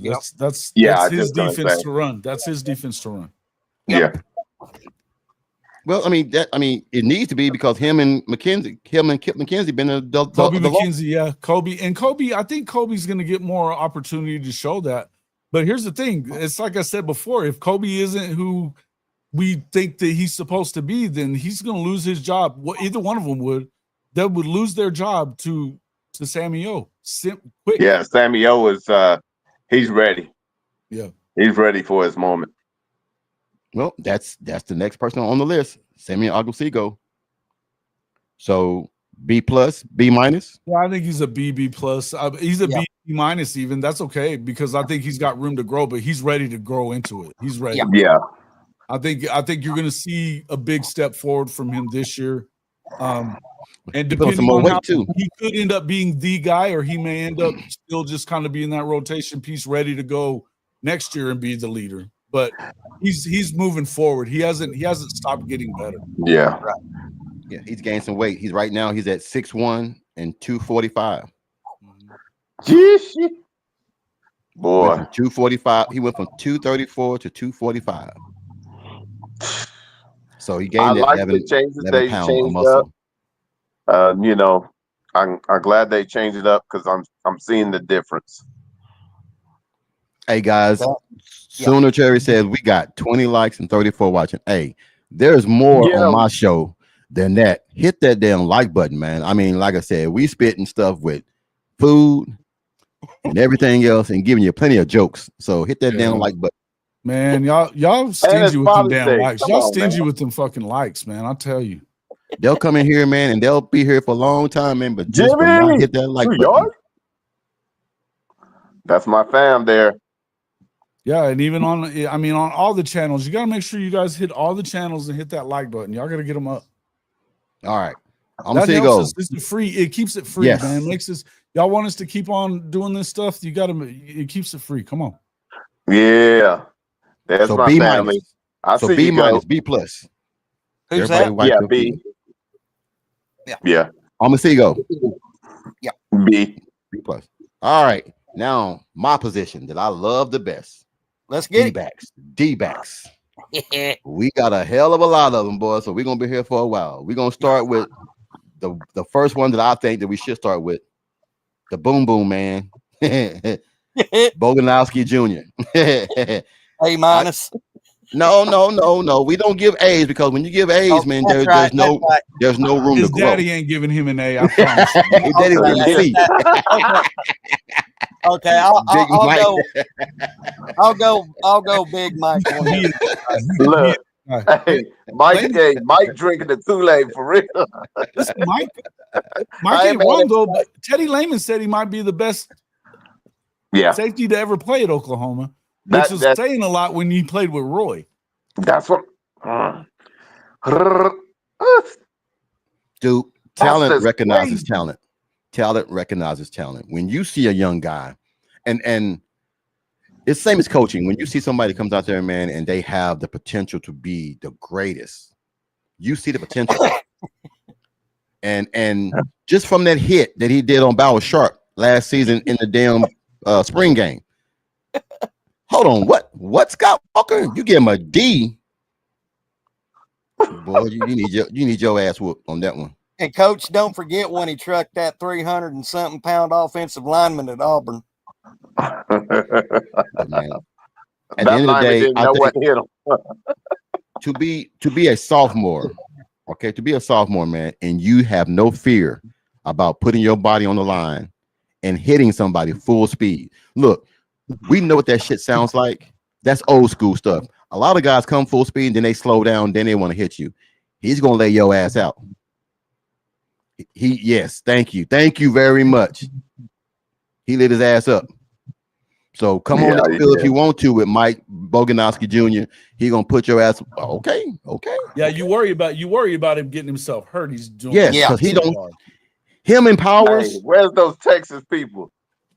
Y'all don't want to meet the Power and Boogeyman. Y'all ain't ready for that smoke. That old saying, you're gonna fuck around and find out. For sure. You for sure. Find out. So B minus. I'm gonna give him a B minus, man, because he is a very ferocious hitter. He has no, how can I put this? He has no stopping point. His motor is one speed, full speed ahead. And that's it. I love what he brings to the table, athleticism wise and everything. Yeah, he's that guy. He's that Steve Atwater 2.0. Yeah. I'll give him once he gets on the field, you're not going to be able to get him off the field anymore. I'm going to give him a B minus and 3/4. 3/4. I think he's B minus right now, and even you could B minus is fine. I think that again, this is another one of those kids that he's coming into sophomore year. He played enough to not be able to redshirt. Same with Reggie. There's a reason for that. Their expectations are up. Look, hey, I know this is that I'm representing. He's B minus, but when he gets on the field, he's gonna. Yeah, listen, they all got room to grow, man. Much. But I think that he's the talent is there. The talent is an A. We're talking about the production and where it's been so correct. Far. There you go. The talent is an A. There's no doubt about it. And I don't know that there's a lot of positions on this defense at all that the talent isn't an A. Mm-hmm. Now, this next person, I gave my first A minus to because he does so many things. And he's always where he needs to be. He's breaking up passes and all that, and that is Peyton Bowen. Oh, Peyton Bowen. Peyton Bowen. His injuries he didn't really come through a whole lot as much as he needed to last year. Yeah. But a lot of that had to do with injuries and playing behind Billy Bowman. His freshman year, though, showed great potential. When he's in the game, good things happen. There's no doubt about it. Yeah. He got my first all I know A. is I love to have him on my team. Boom. Spawn just made a birdie to win it. Ooh, he was already winning, but he just rolled in a 40-footer to win the U.S. Open. Holy shit. I'm not Way even to watching. Go, JJ. That's what's up. That's what's up. Guy come from nowhere, man. Love it. Boomer. No instant replay. I think Kendall. That was awesome. He said, I think Kendall Daniels is going to be a major surprise. I think he is too. Yeah. Yep. That must be Boomer. Yeah, that's Boomer. Hey, that's fam. Okay, guys, I gave Peyton an A. I gave him an A. I don't know what y'all gonna give him, but I gave him an A because he punt returns, plays great defense. He can play different. He can play corner if he needs to. Listen, I would have no problem with him playing corner, but I'd probably put him at a B because I want to see more of it this year, and hopefully he stays healthy. I think that his ability is through the roof. I'll go B and a half. B and a half. Mike, you crazy. And the next one, yes, here we go. The next one is Kendall Doby. Ooh, there's my A. Yeah, that's an A. I give him a B plus, but the potential to be the A for everything that he's overcome. Everything he's overcome to get back on the field. When he went out last year, he's been the best player on the back half of that defense for no ifs. Yeah, we literally hurt when he went out. We got hurt. That year we beat Texas 34-30. His name was mentioned a bunch in that game. Interception. Short yardage. Got a sack. Even got a sack. Interception. He's that Red River game that he lit that big ass tight end up. About broke his ass in half when they got the interception on it. Mm-hmm. It was awesome. Now I'm gonna throw a name out here with everybody knows. Jason loves this guy. He's always said his name over and over and over again. Gentry Williams. Oh my God. Oh, bro. Now, Gentry has the Which is potential a to first be. round talent, man. He's a He has first the round. potential to be an A minus. He has the potential to be an A minus if he can stay healthy. If he stays But I healthy. got to give him a B. We just need him to stay healthy, bro. Now, when I say this, I don't want nobody coming for me in the damn comments because it's my opinion. If Gentry Williams can stay healthy all season, he's a first round type of pick. He is what the modern day Deion Sanders lockdown corner. He can hit your ass. In my opinion. Facts. And he's a sticker. My opinion. That's just mine. And he got his shoulder fixed. I'm looking for big things for him this year. Listen, I think that people don't realize what was going on there with that situation, and that was they missed that deal. Thank God for the new training staff that's in here. But I'm going to tell you, Scott Walker, is it wrong to give him a D+ because we got to see something from you? Yes. Yeah. Yes. But I'm telling you, I think that they brought a specialist in. He's healthier than he says he's healthier than he's been. If he sticks that way, the chances are this guy's a first round talent. He really is. I mean, hey, he's a cheat code. If he can stay healthy, he's a cheat guy's code. long, he's fast, and he'll hit your ass. But I see it. He's your XY button. All right. One more thumper. Butt, dude. Okay. Holy crap. One more thumper. Okay. Reggie Powers III. Oh my God. I'll give him a B+.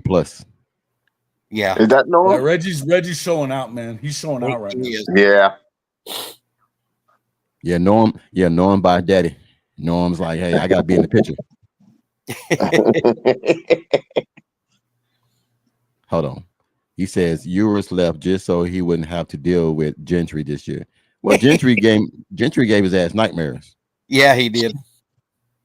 Powers, Scott. Okay, Scott Walker, you give Powers an A+. Okay, an A. Okay. That's okay. Now why would you now why give Powers an A but give Gentry a D? Is it because of an injury? Yeah. Cause an injury? You guys, he had shoulder surgery yesterday. He's on that oxy, man. Don't be messing with him. It's not Scott's fault. He's on that oxy. He just had surgery. Stupid. He's loopy as shit. He don't even know what he's saying right now. All right. Now, this one is close to home. Hey, Wimberly is just one of those kids. I like that kid too. We didn't talk about the other sophomore, Jaden Hardy. Yes, Jaden. Well, Jaden's coming up. He's coming up. Bro, he's a baller too. Yeah. He's right behind Spears. We got RSP Jennings, and then we got him. We got Hardy, and then we also got Newcomb. He's gonna play a lot. Newcomb's another corner though. Yeah. Yes. Yeah. Okay. Cool. So, yeah, we getting there. Hey, it's a long list. It's a long list. Look, see, that's what I tell you guys. But Wimberly shouldn't go in front of Hardy though, as far as we're talking. Well, I'm just going by the list that's here. Okay. They just got him in order. Man. Say what? Don't forget, Man is back there as well. I know. Hey man, look. Let me do this. Let me do this damn list. He's making his. Let him coach. We got you, coach. I'm in this damn. Let me. Hey, we know. Like that man said. Let me fuck this chicken.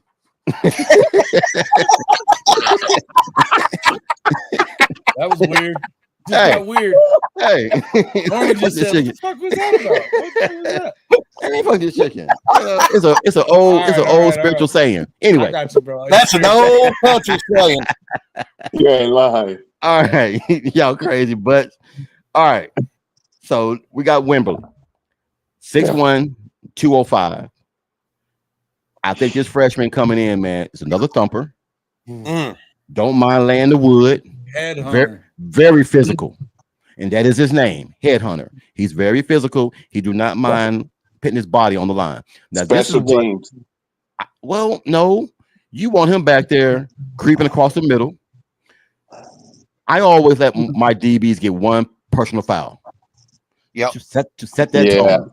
To set that tone, let them know you bring your ass across this middle. This is what you're getting. So now I know it's cheap of me, but I want alligator arms the whole damn game. So I give Wembley a C+ because he's a freshman. His weight's not there yet, but he's a headhunter at 205. I believe he can get up to about 215, 220. Yeah, easily. So a C+ for me. There you go. Yeah. Shoddy has a question. He said, "What would?" Yeah, I was answering it right here too. I think it's like Auburn, South Carolina, Tennessee would be my trap game. Yeah, yeah. Hold on, those trap games. I think they're all three of them are. I got another one, man, and y'all gonna hate me. I got another game that's a trap game, and what's that? And y'all gonna say, Coach, you full of shit. You talking Mizzou's ass? I think Mizzou is gonna be a trap game, man. Because we're gonna come in here and try to embarrass out of them. They're gonna get the shit beat out of them. No, Hey, they're not gonna be. okay. You know why that? Okay, look. The trap game because they talked way too much shit and they pissed and they were talking shit about Stoops even after the game was over with. Drink was. That's gonna be loud. That they ain't getting. Hold on. In quiet. Let me change that. Oh, miss. No. If it's a night game, South Carolina. If it's a day game, Alabama. Yeah. I don't know. Here's the thing. No, it's not an okay. So first off, we got that deal. And Shawty, you have 4 traps. I don't know that they're necessarily trap games. I'm saying those are games that you could look at. The reason I said South Carolina would be it's coming after Texas. That's always a tough hangover week. Win and lose doesn't really matter. You need to try to be up for that next one. I would say the reason that I feel like that about Auburn is I think that Auburn's pretty good. It depends on whether or not they're good everywhere, but at quarterback, unless Deuce is in. If Deuce is in, I think it becomes a trap game. But then I don't know that it's a trap game either. I just feel like it's a. But South Carolina game is a day game, which I think could help Oklahoma because you would rather play there during the day than at night, right? If they both come in with a high rank record, they're going to change that game, Jason. I don't know, man. That's a big week, though. That's a big week. Who else is on the schedule? Let me check that schedule again. I'm just saying, the other day. Because you cannot let Oklahoma come in and they're undefeated. Yeah. And let's say that South Carolina got 1 loss, and that's going to be a real good game, and that'd be a day game. It's going to be a night game.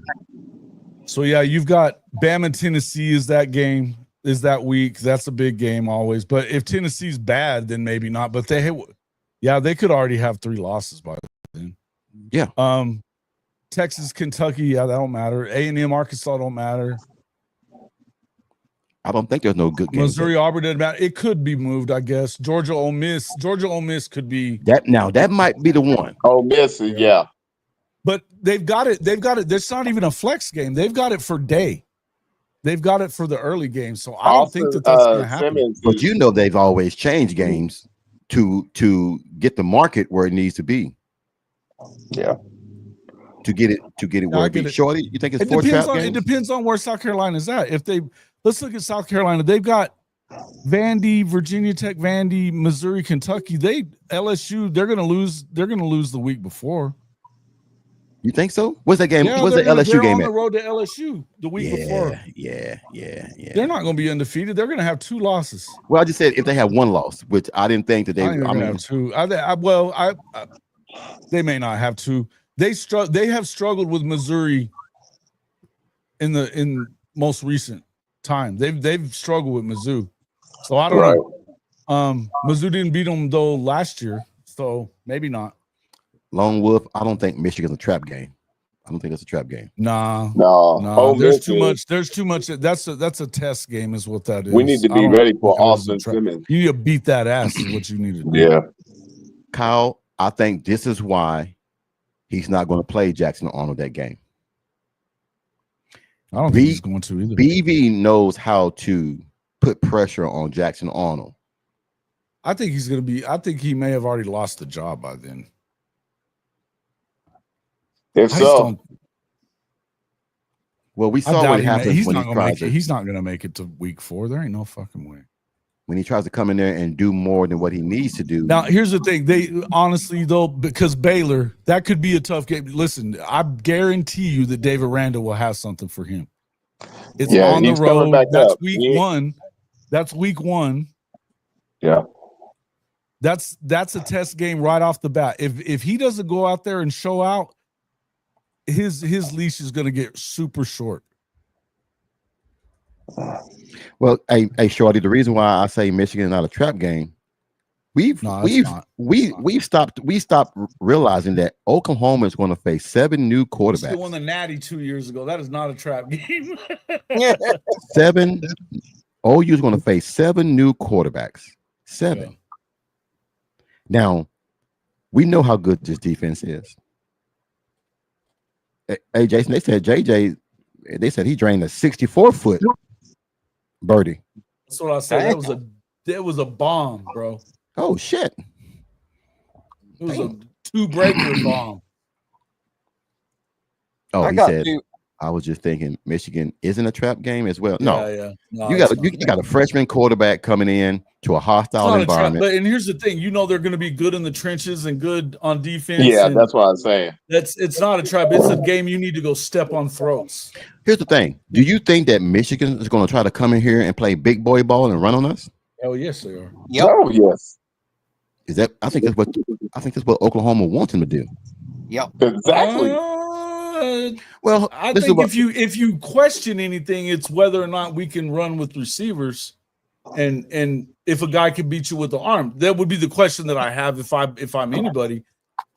Nobody really ran on him that well. Dylan Sampson had pretty good game, but it was nobody even had 200 on him. Yeah. Well, this is what I'm saying is that we're so stacked in the middle. And Oklahoma was one of the best teams for tackles for loss last year. So now we know how teams like to hit that A and B gap and blitz our ass when our quarterback wasn't doing his job. Absolutely. So now you cannot ask a tight end to chip block one of our defensive ends to try to get them to run. That's defeating the purpose. Now, Underwood, yes. Underwood might be an outstanding quarterback. He's not going to be. They talk about him like he walks on water. Look. Is he another Vince Young? Because Vince Young, they say he can do it all. They say he can do it all, man. Vince Young, it took Vince Young until he was a junior. Yeah, to get Oklahoma. So to ask a freshman to come in here and be a savior against a defense that's stacked like this, that's a lot to ask, man. Yeah. And as a quarterback, you don't want to put that kind of pressure on a young quarterback because this one game can destroy him for the whole season. Well, and you got to look at it. Oklahoma, this is an important game for Oklahoma to establish who they are. True. Offensively. True. Offensively, but even as this is Brent Venables. Welcome to college football, young man. We coming to get you. Yeah. Yeah. They're coming to get his ass. They're gonna send some things that he's never thought of his way. He said Underwood meet Brent Venables. Yeah, exactly. Boomer. Well, I don't know, Moosehead. And Shawty, that's what I'm saying. If you're talking about trap games, I don't even know that there is really traps. I just think that a lot of them, you got week after week, you got to be up. But I think if you look at a trap game, I mean, Ole Miss maybe, Tennessee. If you look, let's say you get through Texas, you're 6-0, and you beat South Carolina, Ole Miss. Now that Tennessee on the road now becomes. You don't want to overlook that because then 2 weeks from then you're going to Bama. You're not sneaking up on anybody though either because you're Oklahoma. You're not sneaking up on nobody. But I don't know that you're going to allow anybody to sneak up on you either after the year that you just had. I think it's a matter of putting it all together and kind of see what happens. There's going to be some close games. There is. Yeah. But I don't know that there is a trap game. I think they're all tough games, except for, obviously the non-cons that aren't Michigan. Can we say this, that Underwood might be a little bit lower than Nico.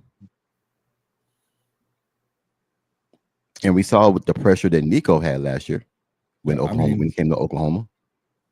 Well, I don't think they had a lot of weapons. Talent level isn't lower than I don't know the weapons that they have. They may have some studs. I mean, they're going to have studs. Yes.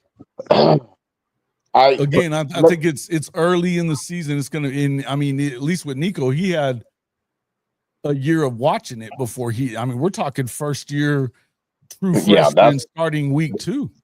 Yeah, that's what I was about to say. It's like, what up, Norman? Hello, Norman. I was saying that as a freshman, you starting and you got to be able to make adjustments on the fly.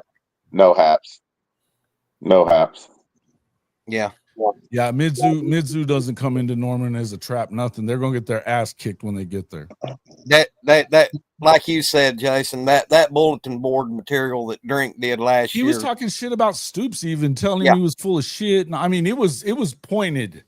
And and already Brent didn't shake his hand before or after the game. There's no love lost there. There was a lot of shit that's been going down between Missouri and Oklahoma. And I mean, Mizzou is to us, we're like, fuck Mizzou. Nobody cares. But to them and what's gone on the last 2 years and since all this got started, there's been a lot of shit back and forth, and they are not in love with it. I mean, they don't. Yeah. He doesn't respect Drink even. He doesn't even respect him. Yeah, I saw that. Still, that's an ass whipping coming. Yeah. Yeah, Underwood was 7 for 17 in the spring game. So yeah, it didn't look good. So I don't know.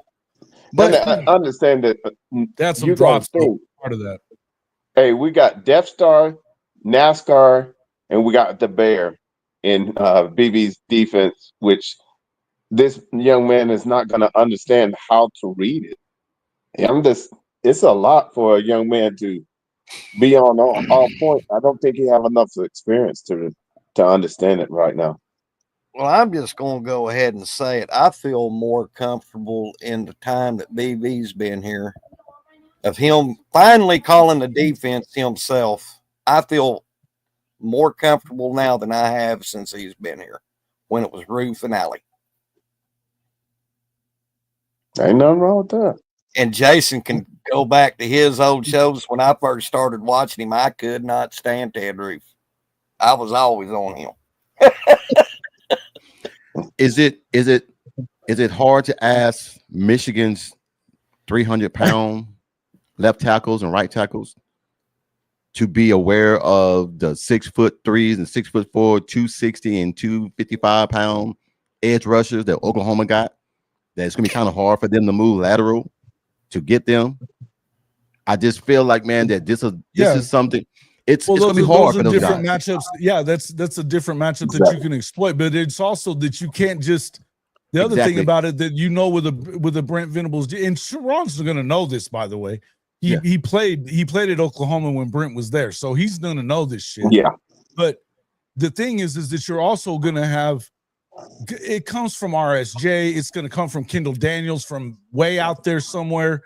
You might see Gentry coming in. You just don't know where it's coming from. Is the problem. That's the good thing about it. Right. Yeah, definitely. So even though, I mean, yes, they got big, nasty, good linemen. They're going to try to establish the run. I get all that. But good luck with that too, because trying to run against this defense is going to be tough, right? They didn't give up a bunch of yards, man. Nobody did great. I mean, I think you look at what Trey Wisner did. He probably had the best game against them. But it took a while for that to get going, right? Yes. And Trey Wisner's a hell of a running back too, by the way. Here's the thing. Oklahoma is going to have more defensive line guys to throw at them. See, Michigan is used to overpowering a lot of these teams. Correct. And I think that's the key, right? I think that's the key, isn't it? In the coach, you've got to keep them fresh. Oh yeah. And keep your defense off the field. You got to keep your defense off the field. That game is when the defense will show their dominance. Well, but Bishop, if I'm playing against a team and I know that they run the ball 80% of the time, I'm going to two guys. You get 2 plays, then I want your ass out.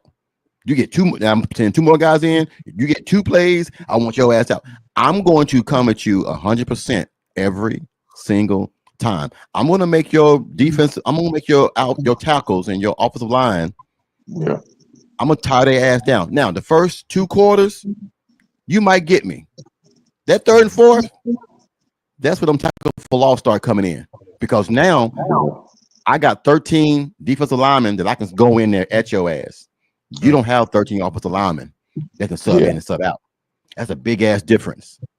Right. And you notice like what we were talking about the Red River game from last year, and when did Trey Weisner start getting going? Like around 6, 7 3-and-outs in a row is when he started getting it really going, right? Yep. When they just were, I mean, your defense is on the field. Even then, I mean, you know, you look back, it was the most efficient defense in the SEC last year. People don't talk about that enough and don't realize that. It wasn't because they weren't good. It's because the offense wasn't. So we're not talking about this is a huge jump for the Oklahoma defense. What it's going to be is an offense being complementary is going to allow this defense to – the numbers are going to say what it really is. And, you know, that's the thing. I've said it before as far as the Texas defense is concerned. You didn't face a really, really good offense. Man, it's all good. And I tell you what, if you know anything about the college game and you break down film like I break down film, you know the truth. And the truth that's what is I'm saying. In the efficiency side of it, the numbers don't lie on that either. The efficiency tells you there's a lot to that. The yards per play numbers were huge. They were top 15 in that. The yards per play numbers were huge. The efficiency numbers was big. They were just too many extra possessions were being given to the other side for them to be the best defense in the country. But look, there's a reason why there's guys that are SEC guys that know SEC football that are saying it isn't close as far as that D line is concerned, and they're leaning towards that defense is going to be the best one. Yeah. Well, look, it does. It falls on. This is where you got to say Arbuckle's got a job to do. Get your ass in here and get it done. No, Jason. This game right here, Jason. I'm going to tell you who's going to be the X factor in this game. That's Kevin Wilson. He's played against Michigan at Indiana. He's played at Michigan. Yeah, he knows what works, what don't work. You know what like works. Calling him an X factor though. Well, I don't like calling him an X factor. I'm just saying. I think that it's your offensive coordinator is important here.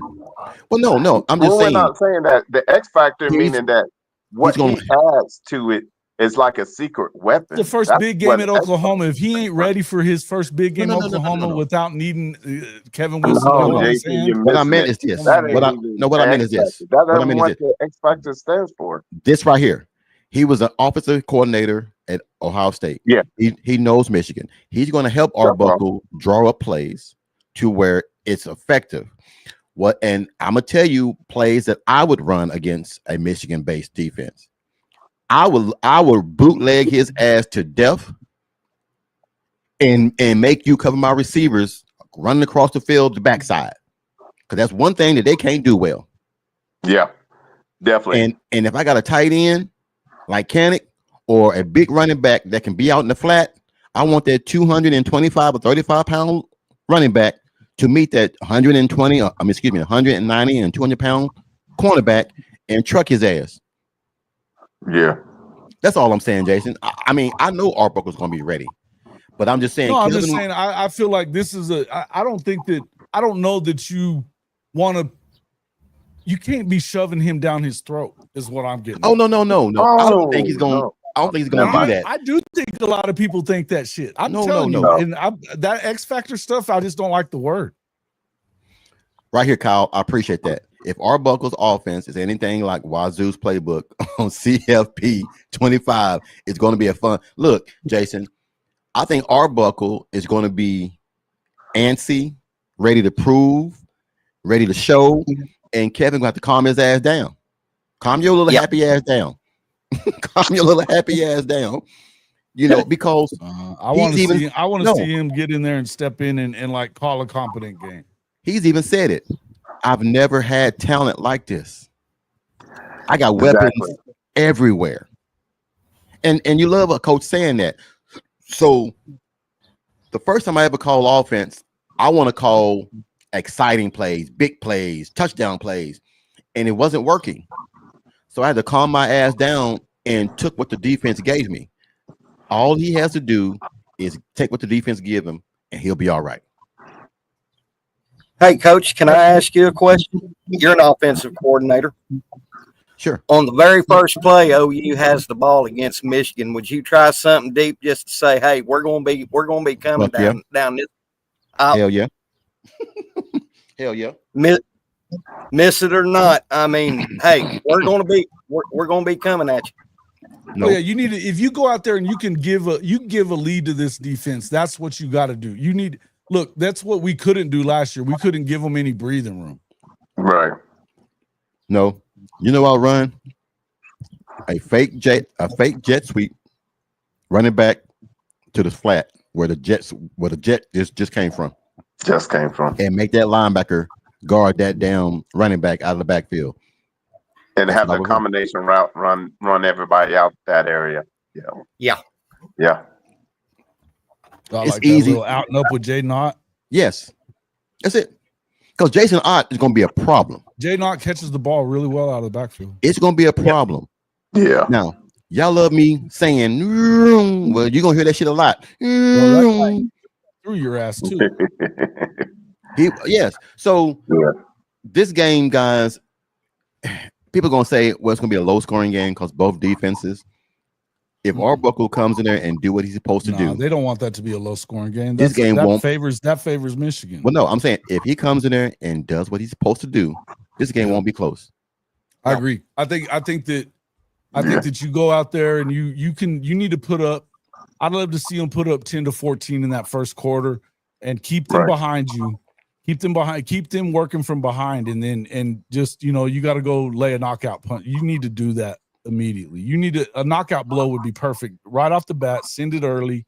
Let's go get points on the board right now. There you go, Shorty. And Giovanni's healthy. Hey, listen, it would be cool. It would be cool. And him and Burks, I think it's hard for anybody to run with those two guys. Santega is going to be the problem. Yeah, that's what I was going to say. He's going to be the problem because they're not going to be looking for him. They're going to be thinking that JJ and JJ, they're going to think JJ and Burks are going to be the weapons. Santega is going to be that one that's going to bite him in the ass because he runs crisp routes. Yeah. I just think, and I'm just ready. I'm ready to stop talking about it and see it. That's what I'm ready for. Hey, Sooner Cherry, when you're having so much fun, man, you don't know how long you've been going. Hey, Coach. Yes, sir. I'm going to bring. I did this last night after me and Jason visited for a little bit after his show. One thing I noticed that stood out, and it kind of went hand in hand from Barry Switzer to Bob Stoops, is if OU had, let's say, going into halftime, a 17-7 lead or something like that, you could guarantee, bet your house, bet your bank account that OU is going to win that game. And I feel that potentially, that this OU team coming out this year has that same kind of has that same kind of moxie.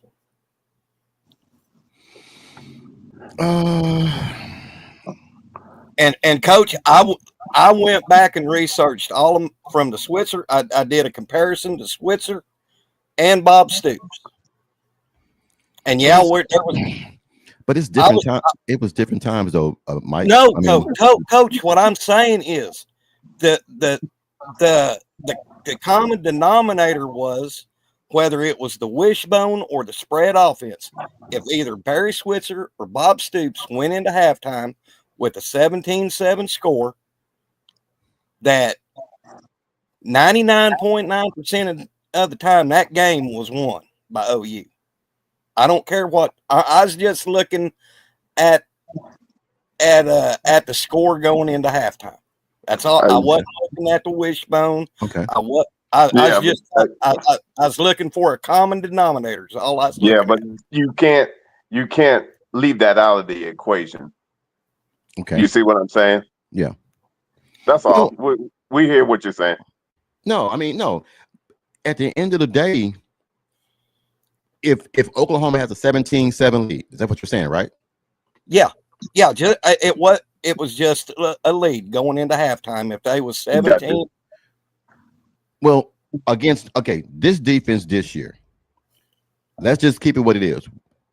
OU fans want to see a lot of points this year. Can we all agree on that? We want to see a lot of points this year.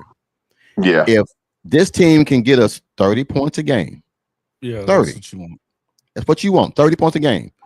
OU's gonna win a lot of ball games because this defense will finally get something that it hasn't gotten in a long time. Rest. There won't be no 9 and outs. There won't, not 9 straight 9 and outs, and you're out there. You'll be able to rest, and now you got so much depth now, you ain't got to use those guys all that time. You can just throw guys in there and get them ready, and that's what I think we're going to do this. We're going to get a lot of those guys that are freshmen, those thumpers that we just mentioned, that we gave B grades to. We're going to get their ass out there and get those guys ready for next year. So I can see that. Yeah, right.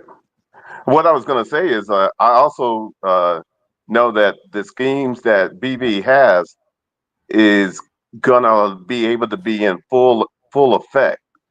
And so now being able to have a complementary offense, that just makes them that much more potent. So I could see where Mike was going with that.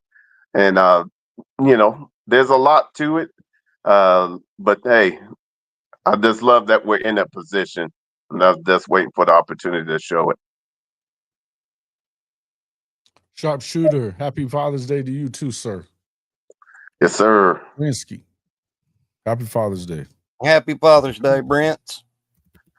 But understand, okay, let me ask you, when you grade when the different defenses that we run, which is 32, which one of those you guys, since you're on this panel, which one do you like the most?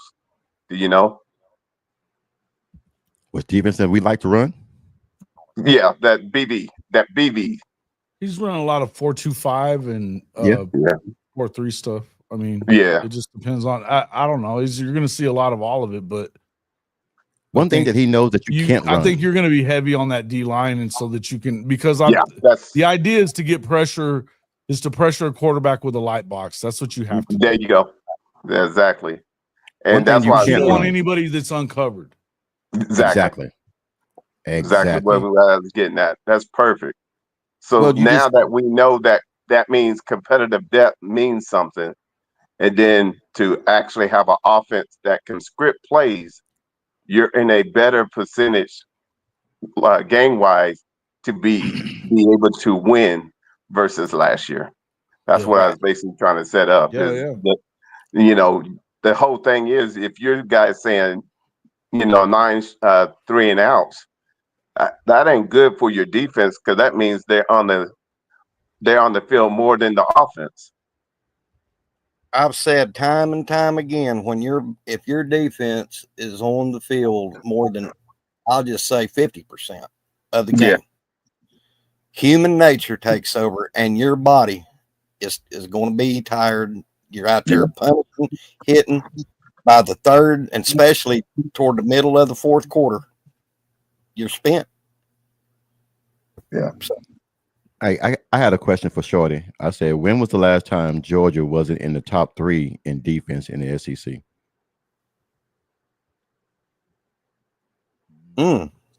Wow. Oh, we'd have to go back. I think they're still going to be in the top. I wouldn't think that's the problem. I think they'll still be pretty good on defense. I'm not sure what they are on offense. When that gentleman, he said last year. He said last year. You stupid, Shorty.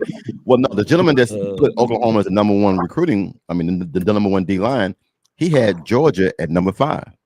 Yeah. Yeah. And I've never seen Georgia be that far off. What I've been talking about, they had to go to the portals, coach. They had to go to the portal to fill there. That's not usually something they have to do so much. You know what I mean?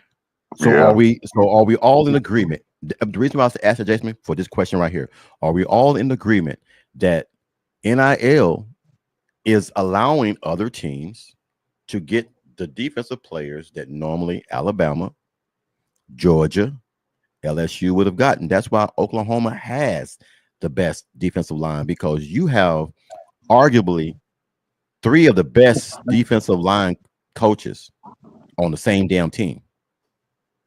Well, 2.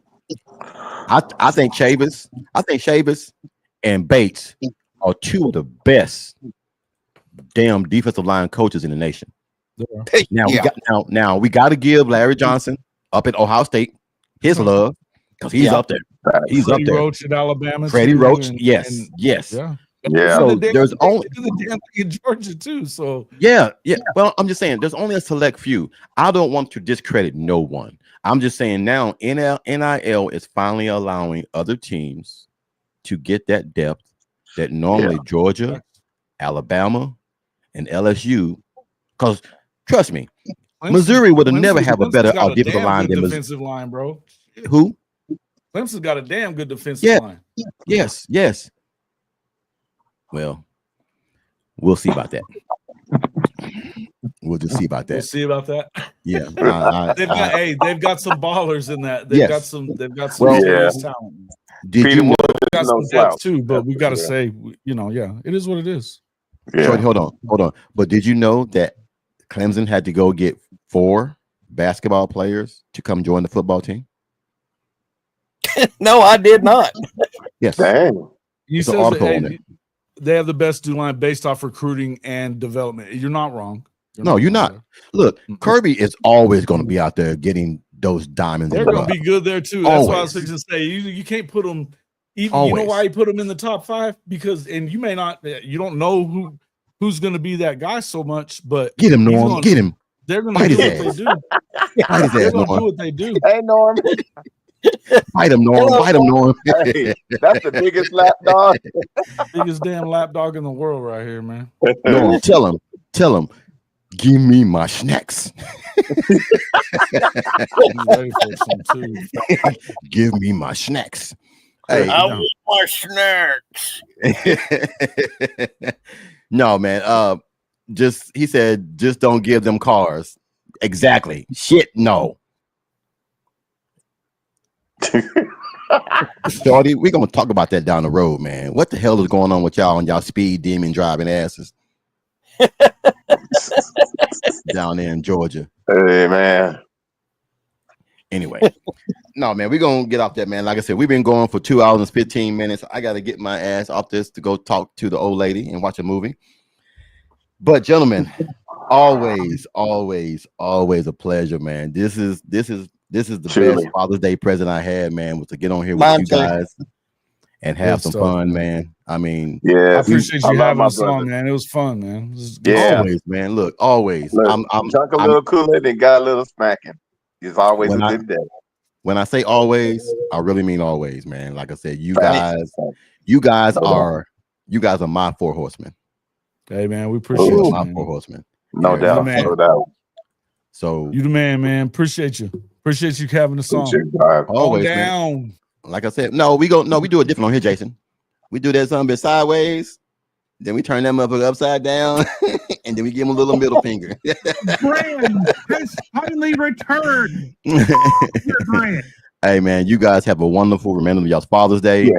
Happy Father's Day. Everyone in the chat, don't forget, man, send your prayers and your love, man, to Big Trap. I mean, that's very special to us and everything, man. His wife lost her father. So give him some prayers and everything, man, whenever you see him. Yeah. Until then, you guys have a wonderful, wonderful remember of your Father's Day. Coach Ricks, man, we're out. Y'all have a good one, man. Peace. Peace out. Peace. Money, me making good, my money need a loan. I'm just getting money. I'm just getting money. Me making good, my money need a loan. I'm just getting money. I'm just getting money. Me making good, my money need a loan.